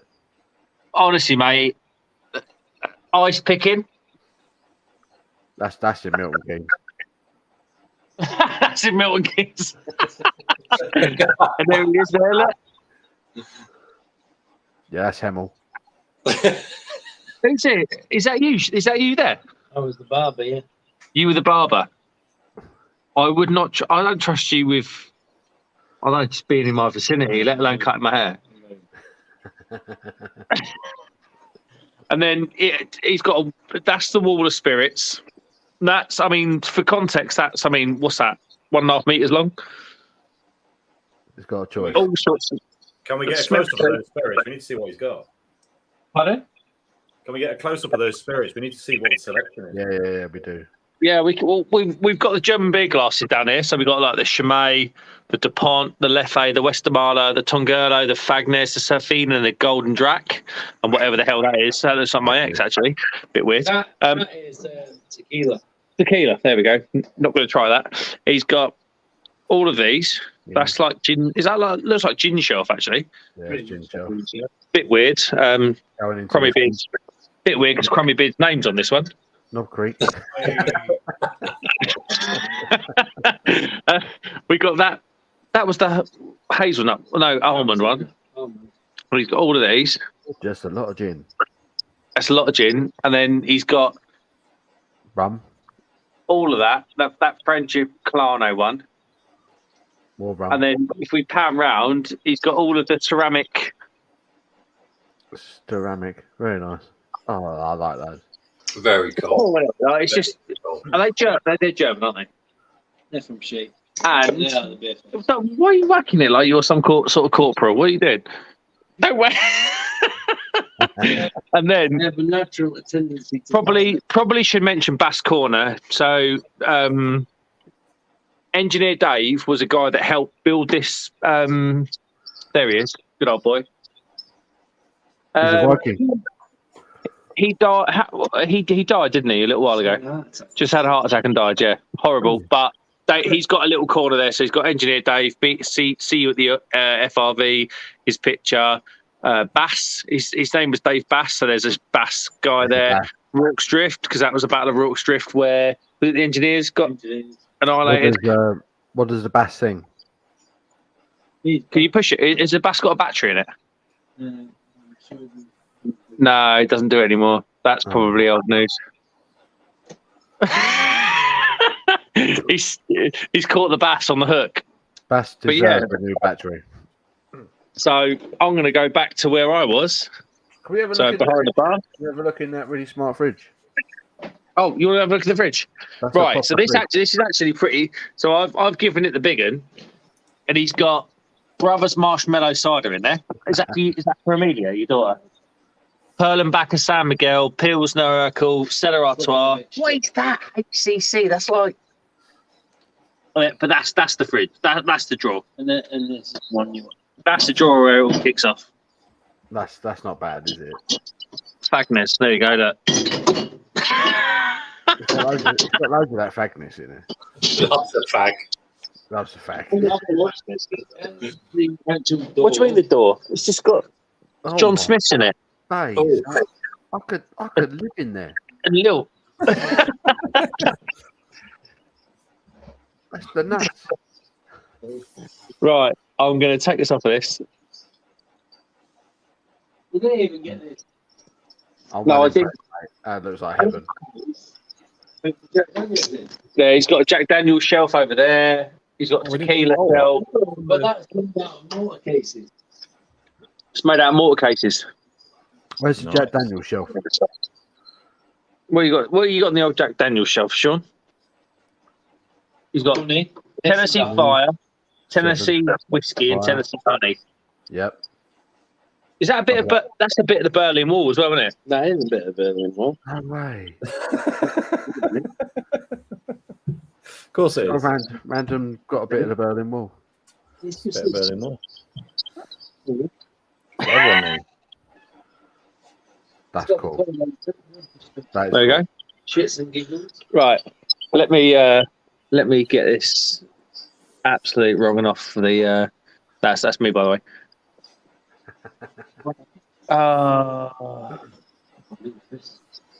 Can I just get? Oh, remove. There we go. He's out. And we're back. That was cool. I enjoyed that. Very good. It was a good tour. Thank you. Mark's muted himself. Yeah, you're quiet now, Mark. No, we can hear you. We can hear you. Loud and clear, mate. Loud and There clear. we go. Jamie C says, "Man cave heaven." Honestly, mate, not even joking. It's just full of, just like loads and loads of gear. Like it's insane. Like That is very cool. but That's quite a. It's a broad variety of things in there. it really Very is. cool. It really, really is. There's like this arrangement. Can you see that? Yeah, you can see like why? Don't know. Not even commercial. Last orders. It's got what you haven't seen is there's a moose up there with a baseball cap on. Of course there is. A what? A muss. A muss. Why not? But yeah, You very, did say very, muss, didn't he? very good man cave. It's excellent. I approve. Luke John Frost, oi, says FFS stream was better when he was on mute. Horrible, No, horrible dear. young man. How rude. How rude. How rude. How rude.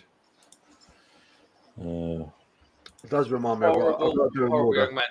Paul, what's obviously you're setting up your Paul's beer reviews backdrop and stuff. There's something that's creeped in on the right hand side. What's that? To the right of the old cork board. That's a mattress. It looked like a jukebox. I was going to say that looks really cool. I wish it was a jukebox. I wish it was a jukebox. Double, single, memory foam, spring activated. It's a double, really bouncy mattress. If anyone's interested, I've Hold on, mate. Late night love, right there. I've literally had a new bed and mattress delivered today. So all the kind of spare stuff has had to kind of come into this room all of a sudden. So yeah, but this all looks really cool. But over there, it's a bomb's gone off. It's not good. So It was a tour. no, absolutely not. I wish there was a jukebox there. That'd be the nuts. That'd be perfect. I might have to tell Abby that this is no longer going to be a guest room. And it's actually going to be a full-on bar with a jukebox and a pool table. I could get a pool table in here right now. I could do it. Do it. I could do it. You in a bungalow, Paul? You in a sort of house? Is that a bedroom? Fucking bungalow. How old do you think I am? You don't look a day older, 64.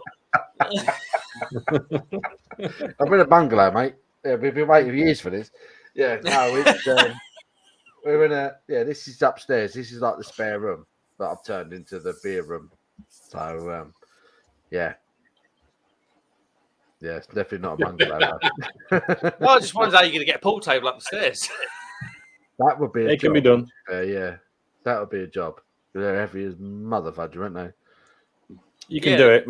My dad managed to get one up his stairs. I don't know how. Great difficulty, but If He there's did a it. will, there's a way. yeah. I'll pull Have tape you in finished here, your but stout yet, Chris? No. Savouring. Still going, is it? It's my last one of it, so I'm savouring it. Good Enjoying idea. it. Leave Good him idea. to it. Leave him to it. There we go. So David Etchell says the moose must have made a big hole in his wall. Yeah, True. Yeah, he only popped in to say hello. he was going some before he hit that wall. Yeah. Tom Stock says on air and mattress nearby. This is getting weird, mate. It's been getting weird for about an hour. That's it. Drop on by. Yeah, Paul's got a mattress in the back of his. No, not in here. Well, you know, anything's a mattress when you're that drunk. Mike Jones is 7-year-old bungalow Bill. Bungalow Bill, is that not the word? Oh god, what is that? Right, I'm still finishing off this. What's everybody drinking? I'm still on the same as last time. Yeah, I feel like you're asking every 5 minutes at this point. It's still. Have I not told you what I'm drinking? Honestly, this feels like it's taking about half an hour every sip. I'm still on the St. Peter's Plum Porter. Just What do you down reckon? it. Stop messing about. Down your horn. Chug, chug, chug, chug, chug. Ah, you bitch. Oh, I didn't even know. I didn't even register that because I was obviously going to down it anyway.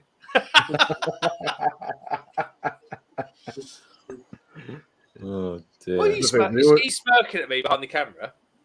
He's not drinking quick enough, is he? Uncle. He's not drinking quick enough. Go on, son. Get that. Oh. It's 12%. So what? Put it No down. excuse. No excuse. You chose it. Chris, you're drinking an 11.4% stout and it's taking you half an hour to have a sip. Yeah, but you're drinking something out of a horn, Mark. If you're drinking it out of a horn, it's got to go down in one, isn't it? True. He's right. To be fair, He's right. drinking out of a horn. I'm drinking it the wrong. No, because they said if I drink it the other way, it glugs. So, but if I drink it this way, it doesn't glug. Is that correct? What's the matter? Do you not like joking on it? I'll be totally honest. What I had a theory. I just wanted to see it work in practice. I don't know if it was right or not. I just thought I'd use you as a guinea pig to work out whether my physics was on point or not. I think Is it any better? on point. I think it works, Tom. I think you're right. There's only one way to find out, though, Mark. So get it down, yeah. So drinking it the way you're drinking it now works while it's quite full, but when you get to the end, it's going to splash in the face like it did on the last one. So then at that point, you need to turn it around. You can go like all over your face and that. Yeah. Hold on a minute. What about sideways on? Can we try that?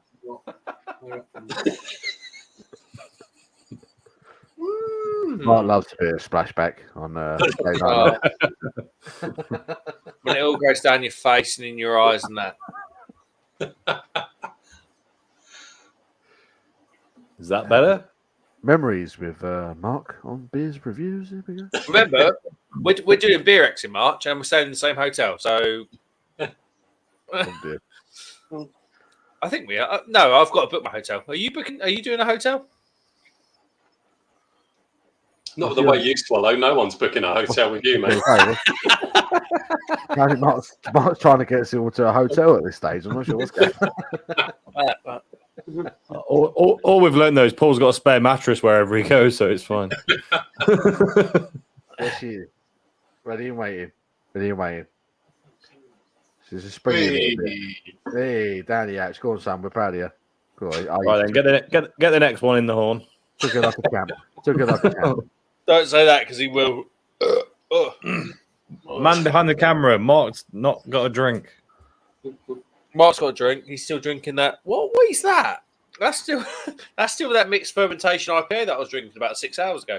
Mark Jones. He said, Paul, you fancy doing that Beer 52 Big Stout on game? Is that the Williams Brothers one? The 7%? If that's the one. Are any of those in the fridge, Paul? No. Stupidly enough. I do need to put some. I'm going to do it now. I'm going to put something in there now. Oh, can you? I want to know your thoughts on the Black Isle one and the West one. So Walrus from Black Isle. That's the one. Yeah, I've not tried it, but I reckon it'll be good. Did anyone see Paul's Scottish beer unboxing and be like Brewdog? Because I just wanted to see him go mad. Clockwork Tangerine. That would have been good. I've got 12 fucking cans of Brewdog here. Yeah. 6 cans of Dead Pony Club, 6 cans of Lost Lager. My favourite beer. Oh, how bad. Three cans of punk AF.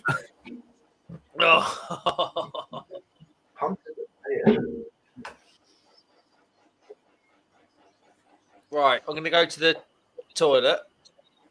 Okay. Sounded very suspicious.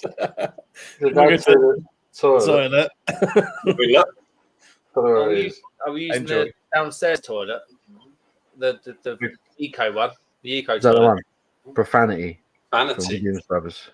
What's your Oh, yeah. profanity? Profanity. What's your profanity? It was a bit weird marketing on that one. Wasn't it? Was it say profanity? What's the other word say on it? Excuse me. Deeply irreverent. Irreverent. Yeah. Deeply irreverent. Is that a word? Irreverent. What does that mean? Irreverent. Irreverent Yeah. is a good word. Deeply irreverent. Oh, here he comes. We've got a replacement mark service. Oh, I'll be honest. This one's much improved. You What is that? What is that? What, a bottle of mustard? Mustard. Coleman's triple XB. That's not mustard. It's from Romania. It's definitely mustard. It's Andrea's dad's brew. Andreas, that's Andrea was a good. She was good. Andrea. Who's Andrea?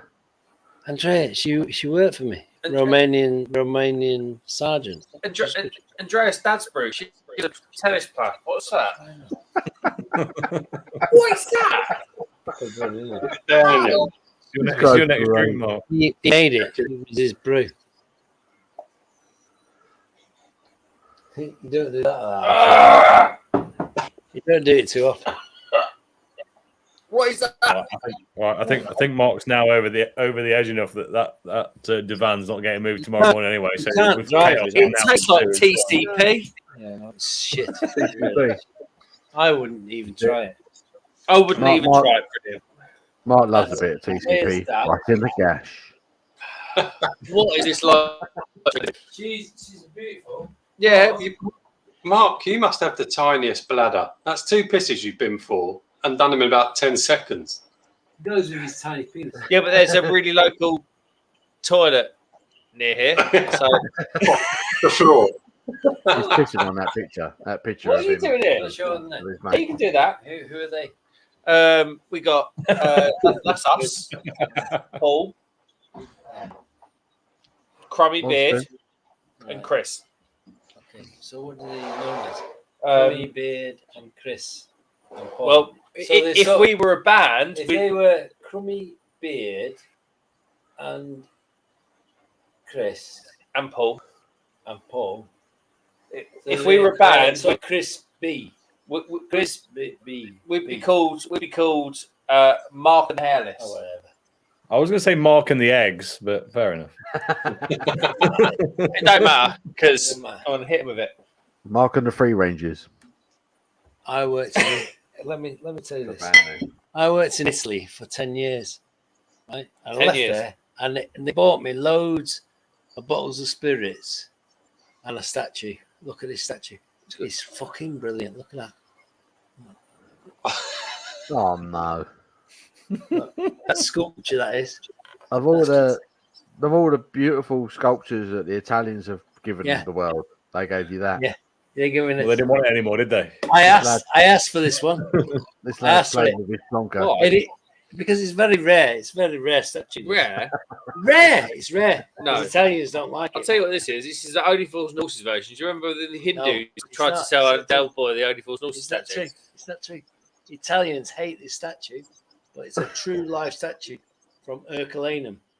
This is drunken Hercules, and it's a true life statue from Herculaneum, which was covered by the volcano Vesuvius back in, I can't even remember the date. Pompeii. Yeah, Pompeii, Yeah, but Herculaneum. Good song, Pompeii. Hey, hey, oh, hey, oh, hey, But- hey, oh. Pompeii is a good place to visit, but Herculaneum's the other. And this is one of the statues of Herculaneum, and it's drunken Hercules. I'll tell you what he was doing. And he's pissing it up. Look at that. I'll It's tell you fucking what. I'll brilliant. tell you what he was doing. He's like put out the fucking volcano by the look of it. I'll tell you what he's doing. He's doing the old. Do you remember Don't drop my Every lad's done it, right? You know when you like walk up to a urinal and you walk back and you see how far you can piss into the urinal and you're really leaning back and you got your cock in your hand like that. That's what he did.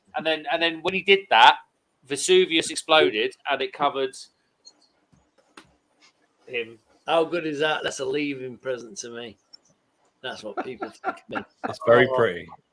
I think it's a fucking winner. I just speak to people. I tell you what, how many people can talk about the drunken Hercule? Look, he's got a massive cock as well. Big cock. We've got massive hands, hasn't he? That's the truth of it, isn't it? Yeah, he has got massive hands. Got big hands. I tell you what, Quite it's large. very hard to buy this statue, even in Italy, because they're embarrassed about it. Yeah. Well, why Right. I told Chris to buy it for my leaving do. There we go. Chris bought it Well, for a then- leave. Before you turned up, Mark said that he wanted to buy it off you. Yeah, You don't. I was in the He- market for a silver he's- cock out statue and that. The trouble with Mark is he's got no fucking culture. I bought this off of I can't remember where, Gay Canaries. I bought that. Gay canaries. Mark has got no fucking culture. He's Don't even uncouth, know isn't what he? that is all about. He's uncouth. You need to stick that in his mouth and Fucking see what he says. I'm glad you said mouth. Do a shot. Go on, Do Chris. that. That Go on, he left cheers, half. cheers. He left half the cunt. Look at that. I didn't want to even drink it. While we're showing off Hey. interesting sculptures from history, you know, I said I had one of those bottle openers. Well, the same friend of mine bought me fairly phallic gifts from a number of holidays over a series of years.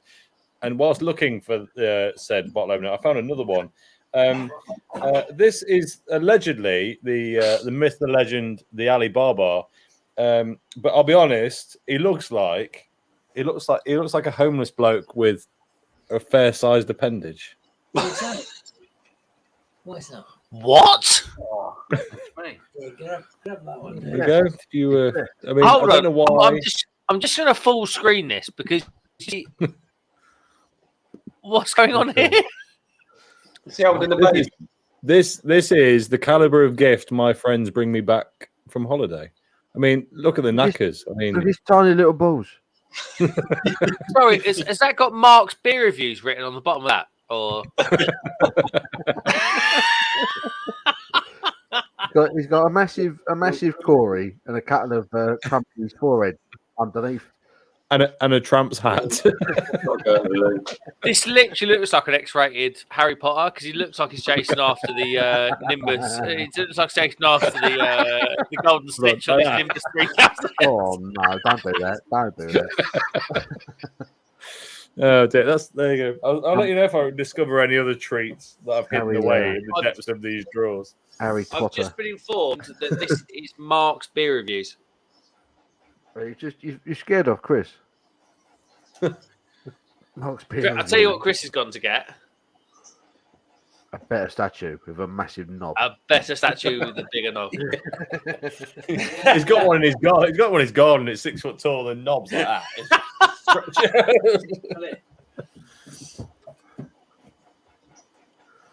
Oh dear! I'm trying to find. I've got a. Hold on. Oh, Hold on a minute. You can't be What is reaching that? down like that and saying, "Hold on."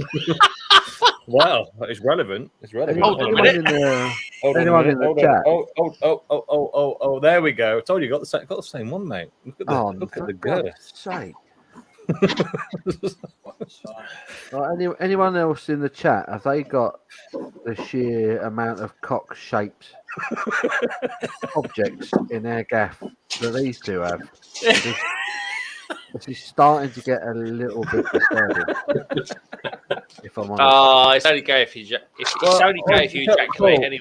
Paul, So, Okay, tell me what to do, right? When a mate of yours purposely brings you back a gift that they know you will hate, it feels like you're a sore loser if you throw it away.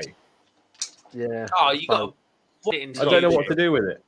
But I'll be honest, I never thought they'd come into use, but tonight they've been relevant. So So Mark Jones just said, crumbly. That looked like Harry Potter flying. That was the idea. That was the idea. Where is my Nimcock 3000? But the good news is, Paul, I have no more phallic novelties. No more penises. No more penis shaped. I do have a toad or a frog dressed as Michael Jackson. What? Same friend bought it back off holiday once. Of course you have. Of course you have. That one, weirdly, right? I kind of came to because he was offended that I kept hiding the phallic object, so he bought me one that wasn't phallic. He's like, now you got to keep it out. So it's actually on the top of my fridge in the kitchen, but it's so high you can't see it. We got toads. So we got toads dressed as Michael Jackson. We got penises all over the place. I don't even know. Well, that's the naked lady bottle opener. See, I quite like that. That's classy. That's classy. That's classy. Is it? That's classy. There's nothing classy about a bell end. There's nothing classy. See, that's classy. Michael, Jimmy Savile Jimmy Savile what? outfit. Outfit? Mate, we're smashing Pringles.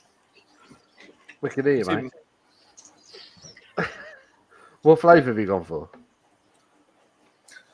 Flame, extra hot, chili and cheese. No. You know what? I really thought he was going to shout the prawn cocktail ones in. I just thought that would have topped off the evening perfectly. Shark left. there. I don't know whether it was the pure amount of phallic references, but Shark's gone. He's out. Sharky's gone. He's gone. He's gone. Good night. Sean's got paprika in his hands. What ones are they? Paprika. Sharky. I miss crisps. Take care, Sharky. Later, Shark. Mark, go through some comments.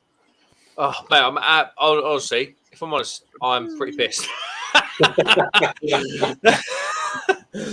That's what chucking 12% beers does to you. You've not got to use any. So you're not got to use any stairs today, have you? No, I'll be on the sofa, mate. Anyway. All right, then. Oh, who's got the crunch? It's Chris. Can you hear me crunching? Chris, I didn't realise who that was. Honestly, Chris, it sounds like you're chopping down a tree. What are you doing? Crunchy. I'm just chomping on some. Hula hoops.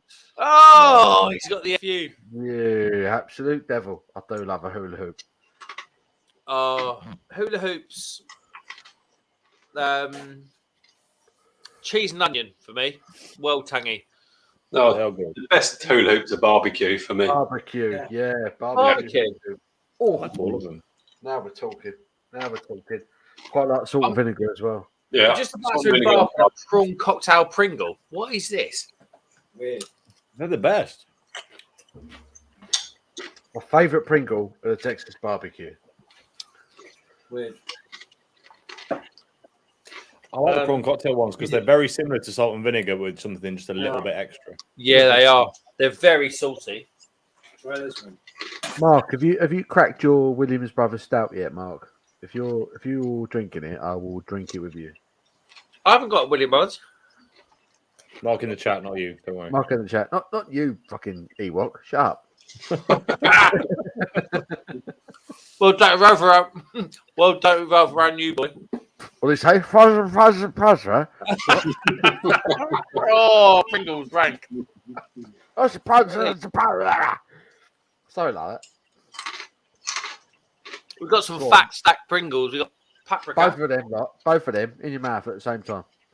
Oh, you dirty girl.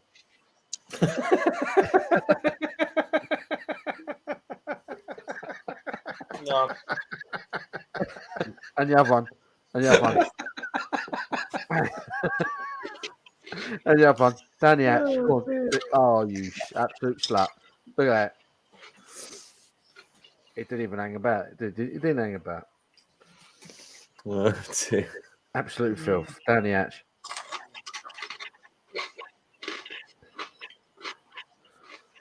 Mark's have to build it. We'll have to read comments on our own. Oh.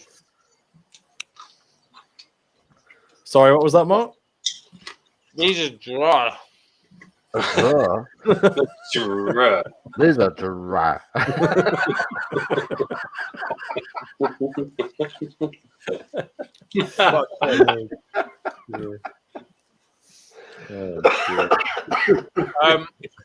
Coffee Jack with Howard pepper. says, been driving most season, but what a pleasure it's been having you bunch of helmets in my ears. Mark, even when you're pissed, mate, you're twice the bloke most are. Jack's a lie. I feel like Jack's been driving, and he's had our sultry tones in his ears all evening. I mean, can you imagine trying to comprehend what's going on screen if you can just hear? Yeah, I apologise now, Jack. what are we all drinking? I'm going to go on to this now. Quantuck Brewery, New England IPA. Right, he's gone on to this is the 20th can of Quantock beer he's had last week, despite having only bought 7. With their Avatar beer. Can we just look at that can again? Literally, Avatar. What was that? Who just burped? That was me. It's good. It came through well. I've still got a wild beer IPA to see off after my 3.5 pints of fucking 20% stuff.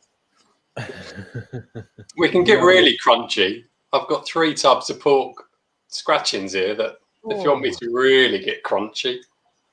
I freaking love pork scratches, man. Get crunchy. Get crunchy. They are good. What is he doing? Oh, I literally have no idea what that was. Do it again. Do it again. Yeah. Dear. Get crunchy. I love it. Get crunchy, baby. Jungle is massive. Get crunchy. Wicked up, wicked up. Jungle is married. Right, Mark's pulled his stout. I'm going to pour mine. I'm a little bit worried about mine. I think mine might have been involved in an accident. God. Well, I was trying to resist, but I've got a bag of pork scratchings downstairs that I'm about to go out of date, so I'm gonna have to go get them. Get them down, your son. Get them down, your son. I'm gonna have to go down. I'm gonna have to go get them and grab another beer right back in, mate.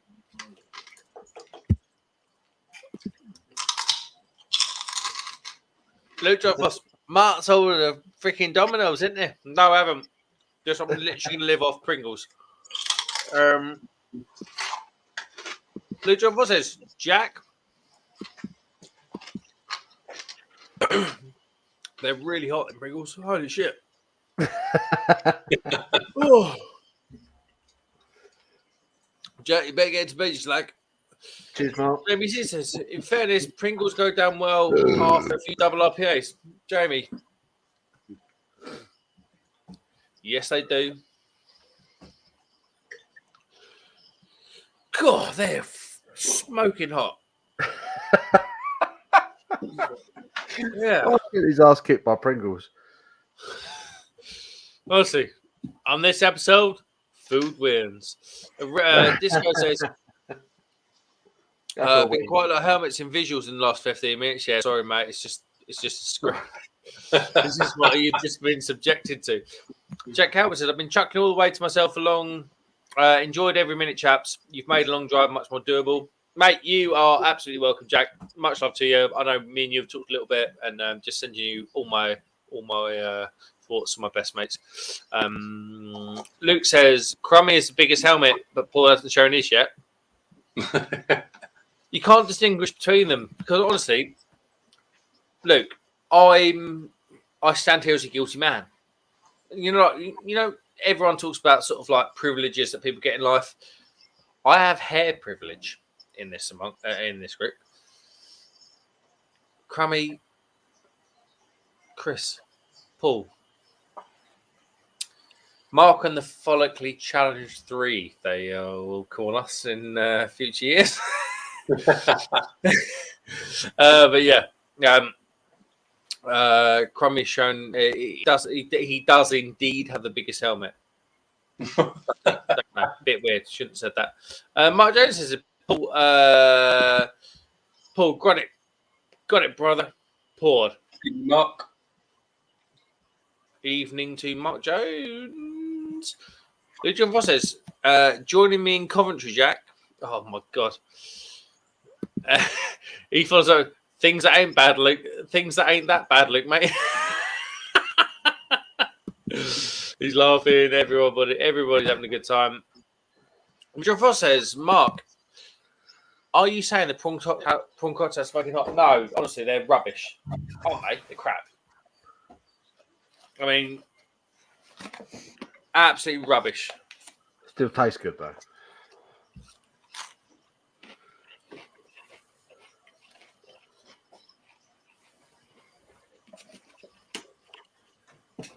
If you want prawn cocktails to blow your socks off, get Sizzling King Prawn Crisps from McCoy's.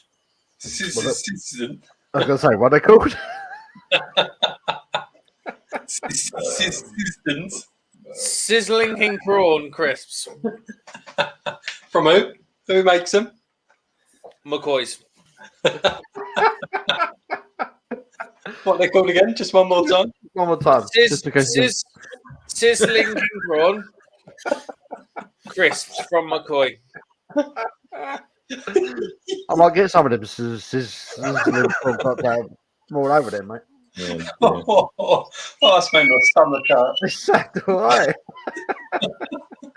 It's all gone wrong. Right. Gone from all right to absolutely shit in about an hour. It's brilliant. Oh, Astrid, not bad beer, Astrid.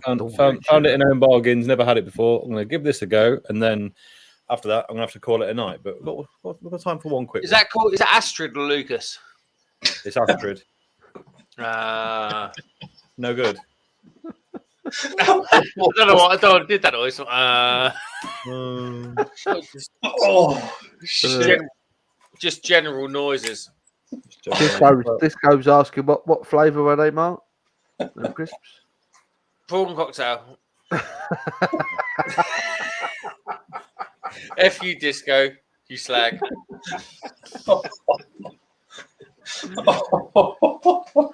Oh dear. What have you done to Chris? Tom. My stomach. The crowd want top to bottom crummy review of this Astrid. Right. Oh, fucking hell.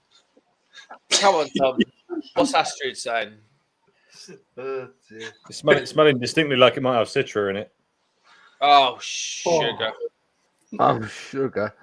What does it say? What's your favourite hop, Mark? I love Sabro. I'm a coconut fiend.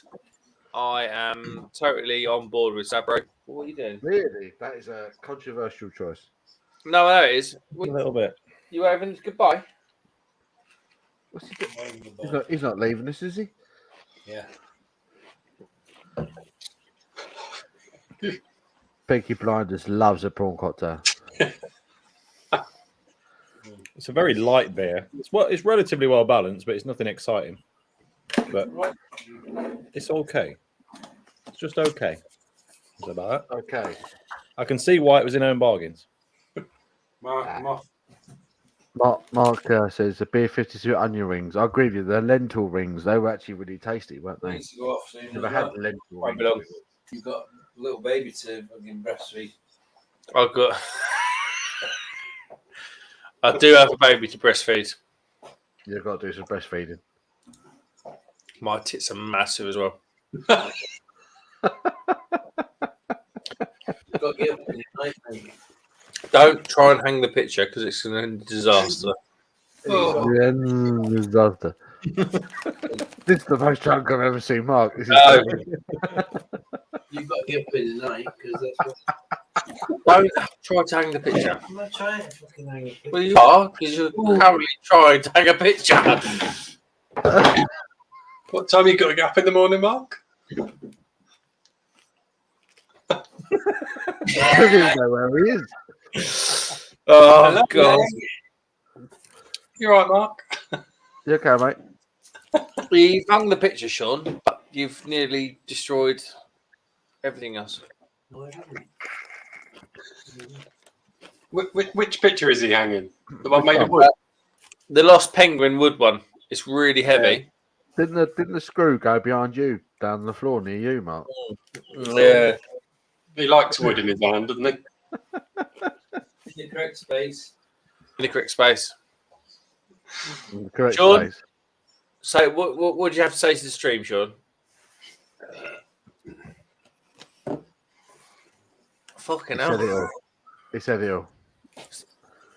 God, we got to get a quick word. That's better. That's better. Quando tu vorrei io parlare con lei, con loro, io non dimenticare niente. Niente. Ma, Nothing. ok. Okay. Vero. Aspetta. Do something about beer. What he said. Bere. So, non dimenticare, Peroni Nastro Azuro. non dimenticare Something quando about tu pasta. sei in Italia, in Italia, tu demande una birra nostro Azari. Come si dice? Peroni. Vero. I didn't even know what he meant then. I said Peroni. He's like Peroni, yeah. Oh, mate, I'm just like kind of fluent in that. Do you know what I mean? Yeah, a spaghetti bolognese and a Peroni would be lovely. That's Right. what In English, Italians Sean- talk about it. Jamie still Thanks wants to know for what having I'm eating. I'm eating some pork scratchings from the Wiltshire chili Have a beer with farm. us.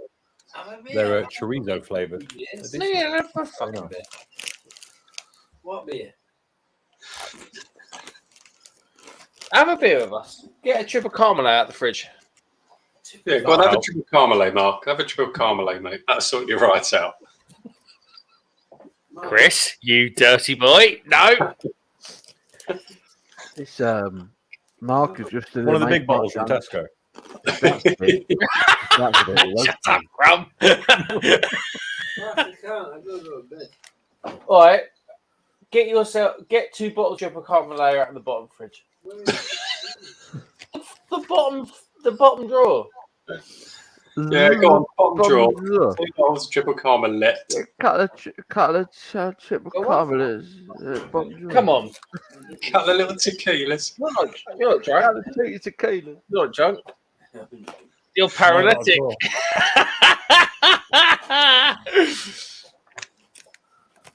No, don't turn the lights off. Well, no, Is the bar shut now? he's just turned the lights off. Where's the party lights? I got to do this with. What happened to the He's lady? trying to get in the mood, mate. Yeah, where's the lady? Right, hold on a minute. What's the party lights? Let's go.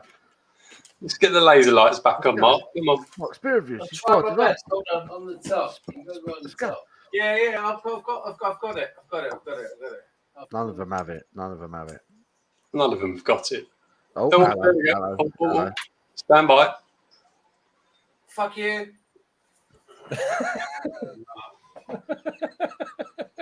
Right, Sean. Why be too late?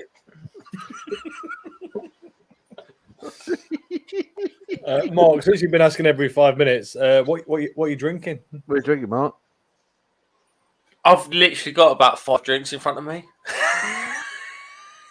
Just down them all, Mark. Get them done. Catch up. Make a Wild cocktail. beer mixed fermentation IPA that I was drinking about 7 hours ago. Get Sounds down like here. it'll be nice Get and warm down by here. then. You Down the old Gregory. cheap slut. There you go. Good girl. Good girl. Good Slut. girl. Good girl. Go on, Next girl. one. Next one. Next one. Come on. Earn Come your on. money. Earn your money. Let's see it. Earn your money. Every good host should down one. Right, you little slags. No more. Until 10 minutes time when he forgets. Yeah. Luke John Frost is Mark, you fucking busy. You are, honestly, it's a bit like Paul Gascoigne to Tony Adams to calm it down. Falls off. Let me see, he says, what are you eating at, Crummy? I already told him why you were distracted, but I was eating some chorizo flavored pork scratchings from Wiltshire Chili Farm. Very tasty. That is the most crummy thing I think I've ever had. Some chorizo coated pork scratchings. I God. they were coated, flavored. What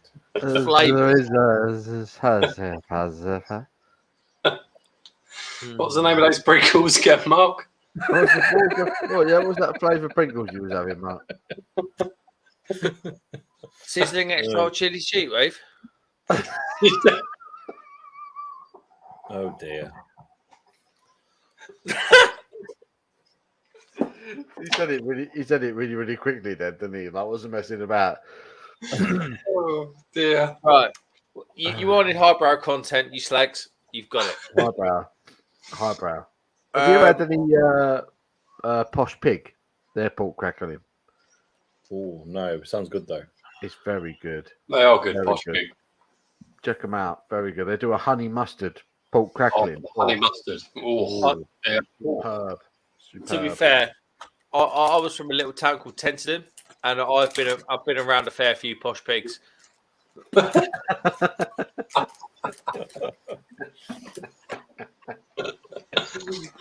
Oh dear. Not good. Nil Not good. Well, Placed it in his face. Yeah, Mark, what do you reckon? Mark Jones. Proper roasty, this one. Is it all right? That one. It's smooth. Chris, how are you not balls deep in about 3 pints of Pringles? Say that again. Crummy sounds like it.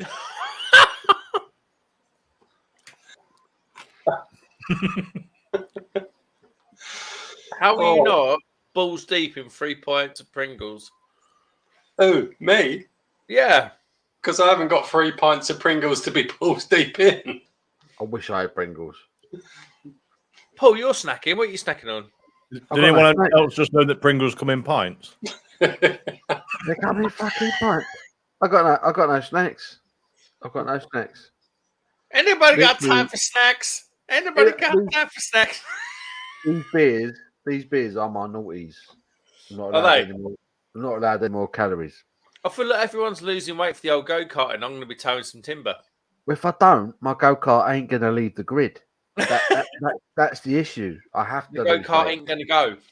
It ain't going to go. Literally, it's just going to be a car that everyone points at and laughs. And I don't want that. So, Hang on a minute. yeah. When are you lot going go-karting? End of March. It is the end of March. It's a charity thing. John submitted a team. Yeah, that's all I know. And there'll be some famous, in big quotes, people there. I don't know where any of them are. Yeah, that's what I mean. Yeah, see, you missed a trick there because I'm rapid as fuck in a go-kart because I weigh fuck all. There you go. We should have had Chris. We should have had Chris. I think we're at limit, unfortunately. Otherwise, that would have been a fantastic Take my option. place. Take That's my right. place. Don't worry. I'm not offended. It's fine. Hey, John, let's blame the one who's not here, so can't defend himself. It was all Yeah, John's no. Fuck you all. It's fine. I remember. Anyone else remember John saying "fuck those skinny little men"? There's skinny little men that are fast as fuck. To be clear, was that an insult or like a directive order? Well, Yeah. no, it was fuck those skinny bitches. I think he He said. goes, I put together a team of heavyweights and never really thought it through after that.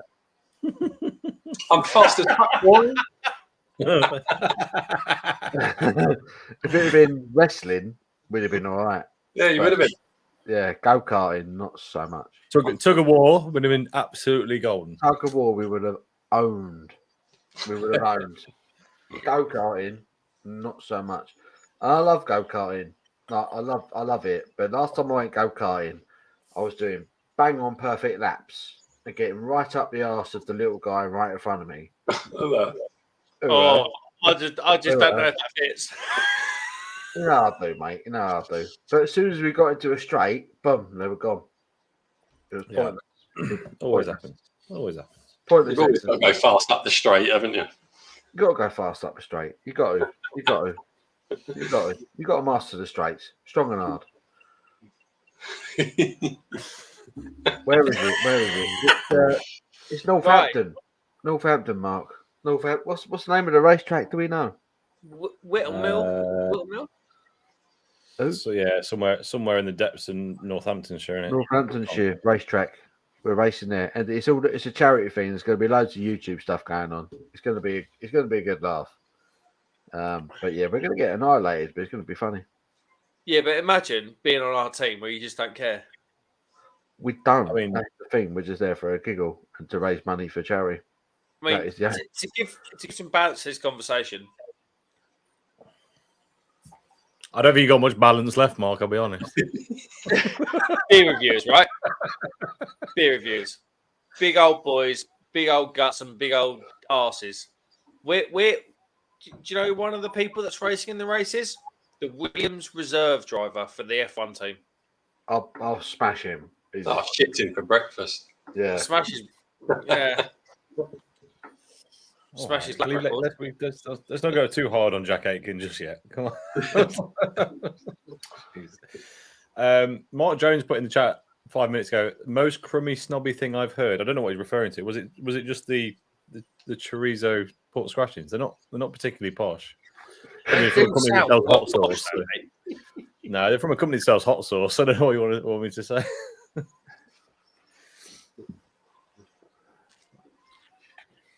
There we go. Where are we now? Mark Jones says it's called wind resistance, Paul. Get it up on the screen. I don't even know where you're at. You think I do? I don't. That's what makes it funny.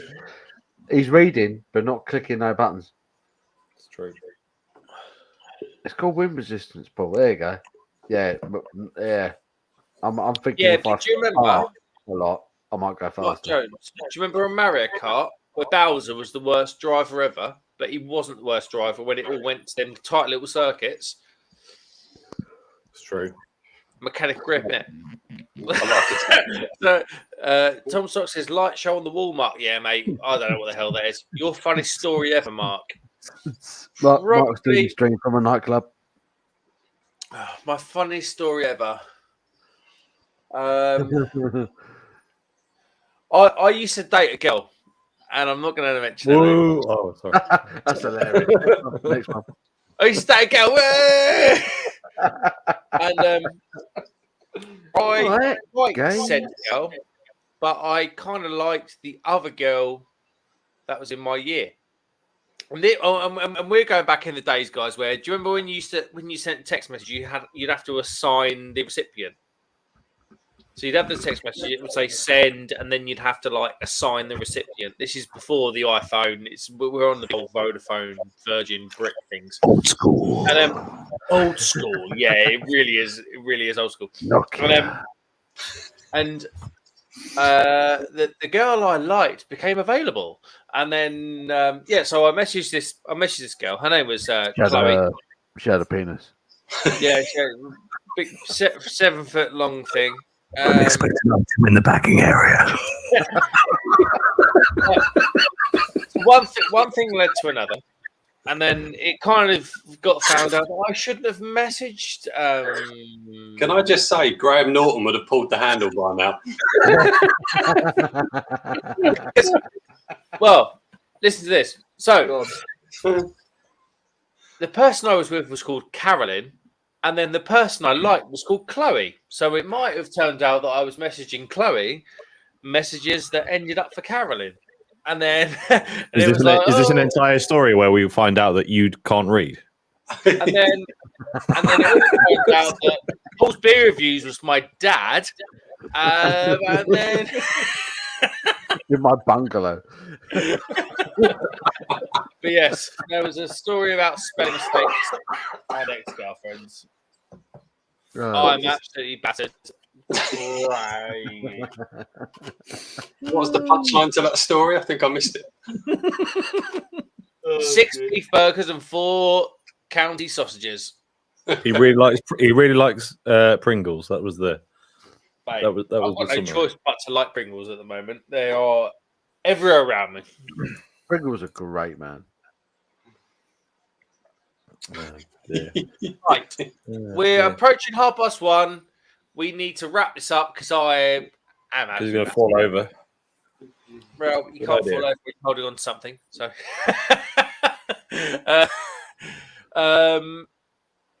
yeah, thank you very much for watching, guys. I really appreciate it. Mark Jones has just asked for a threesome. Mark, well, some would argue that we're going to go into the private chat and go into a foursome, but it is what it is. Yes, so thanks very much for coming along. I really appreciate it. I know it's been random. I really appreciate that. Can we answer one question before we go off? Go on. Tom Stocks has asked, if you came with a warning label, what would it be? Oh, And I'll give you a moment. Given that I've seen it, I'll give you a moment to think, and I'll answer it first because I think everyone needs to answer this. But mine would be, you know, or you got to your personal warning label. Like, you know, you get those big boxes where it's like a 2-man lift. It'd just be that. Do you know what mine would be? Toxic. That's mine. Oh, it's yours. Okay, that's all right then. What is yours, What is yours, Paul? Mine would be, I don't care. No, that would be my warning. Oh, you don't have to do the traditional ones. No, you don't have to. You can make it up. What are the traditional ones? What's a traditional one? Well, like loads. yeah, just any warning sign anywhere. Just I just like Paul's one. Like, I don't care. Liable to icing. I don't care. Yeah, but everyone wants to tell you about all the shit that's going on in their life. Everyone seems to find that they've got to tell everyone about what's going on. Like the kids just started, and they have to put it on social media. Everything. And I'm like, I don't give a fuck. I actually like I don't care. That's my reaction to everything in the news. Is like, I don't care. I'm not interested. I think everyone right now should be wearing that warning sign. It's like, I don't care. Don't tell me your nonsense. I don't care. don't tell me your nonce. You nonce. Don't tell me, yeah. Don't do that. Don't tell me you're a nonce. I don't care. Just go. I feel like I don't care is probably the one. Like I literally don't care. I feel like it's fucking banging cool. Yeah. Thank you. He's not wrong. He's not wrong. Disco says mine would be watch out for the Rasco. I like that. Hey, you have to, because when he's wearing them pedo orange glasses, you've got to be watching out. Indeed. Any more for any more? Are we done? Well, Mark Jones just signs off. Paul, you're nonce. I feel like it's there. Thanks very much for watching, guys. I appreciate it, and just thank you for doing what you do. Cheers, Chris. Cheers, Chris. And Paul, thanks for joining us. Paul's beer reviews, Chris beer reviews, and the Crummy Beard. Cheers, Mark. Good job, boys. Jamie C's just asked, who has a live tomorrow? Oh. All the eyes go on Paul, and he feels a little bit awkward. Paul's regular. I will try and do one from about 2. It'll be an early one. Low live tomorrow. Low live, yeah. From about 2. Who's up for a few beers tomorrow afternoon? Yeah, I think there's a few of us. Mate. All right. Yeah, there we go. Live. Tomorrow afternoon, early afternoon. We'll watch some rugby together. We'll get pissed. And yeah, that'll be fun. There we go. See? Awesome. Job done. Thanks very much for watching, guys. Love you lots. And I will see you very soon. Tom's held his right thumb up for about 4 weeks. But right. See you soon, guys. Cheers.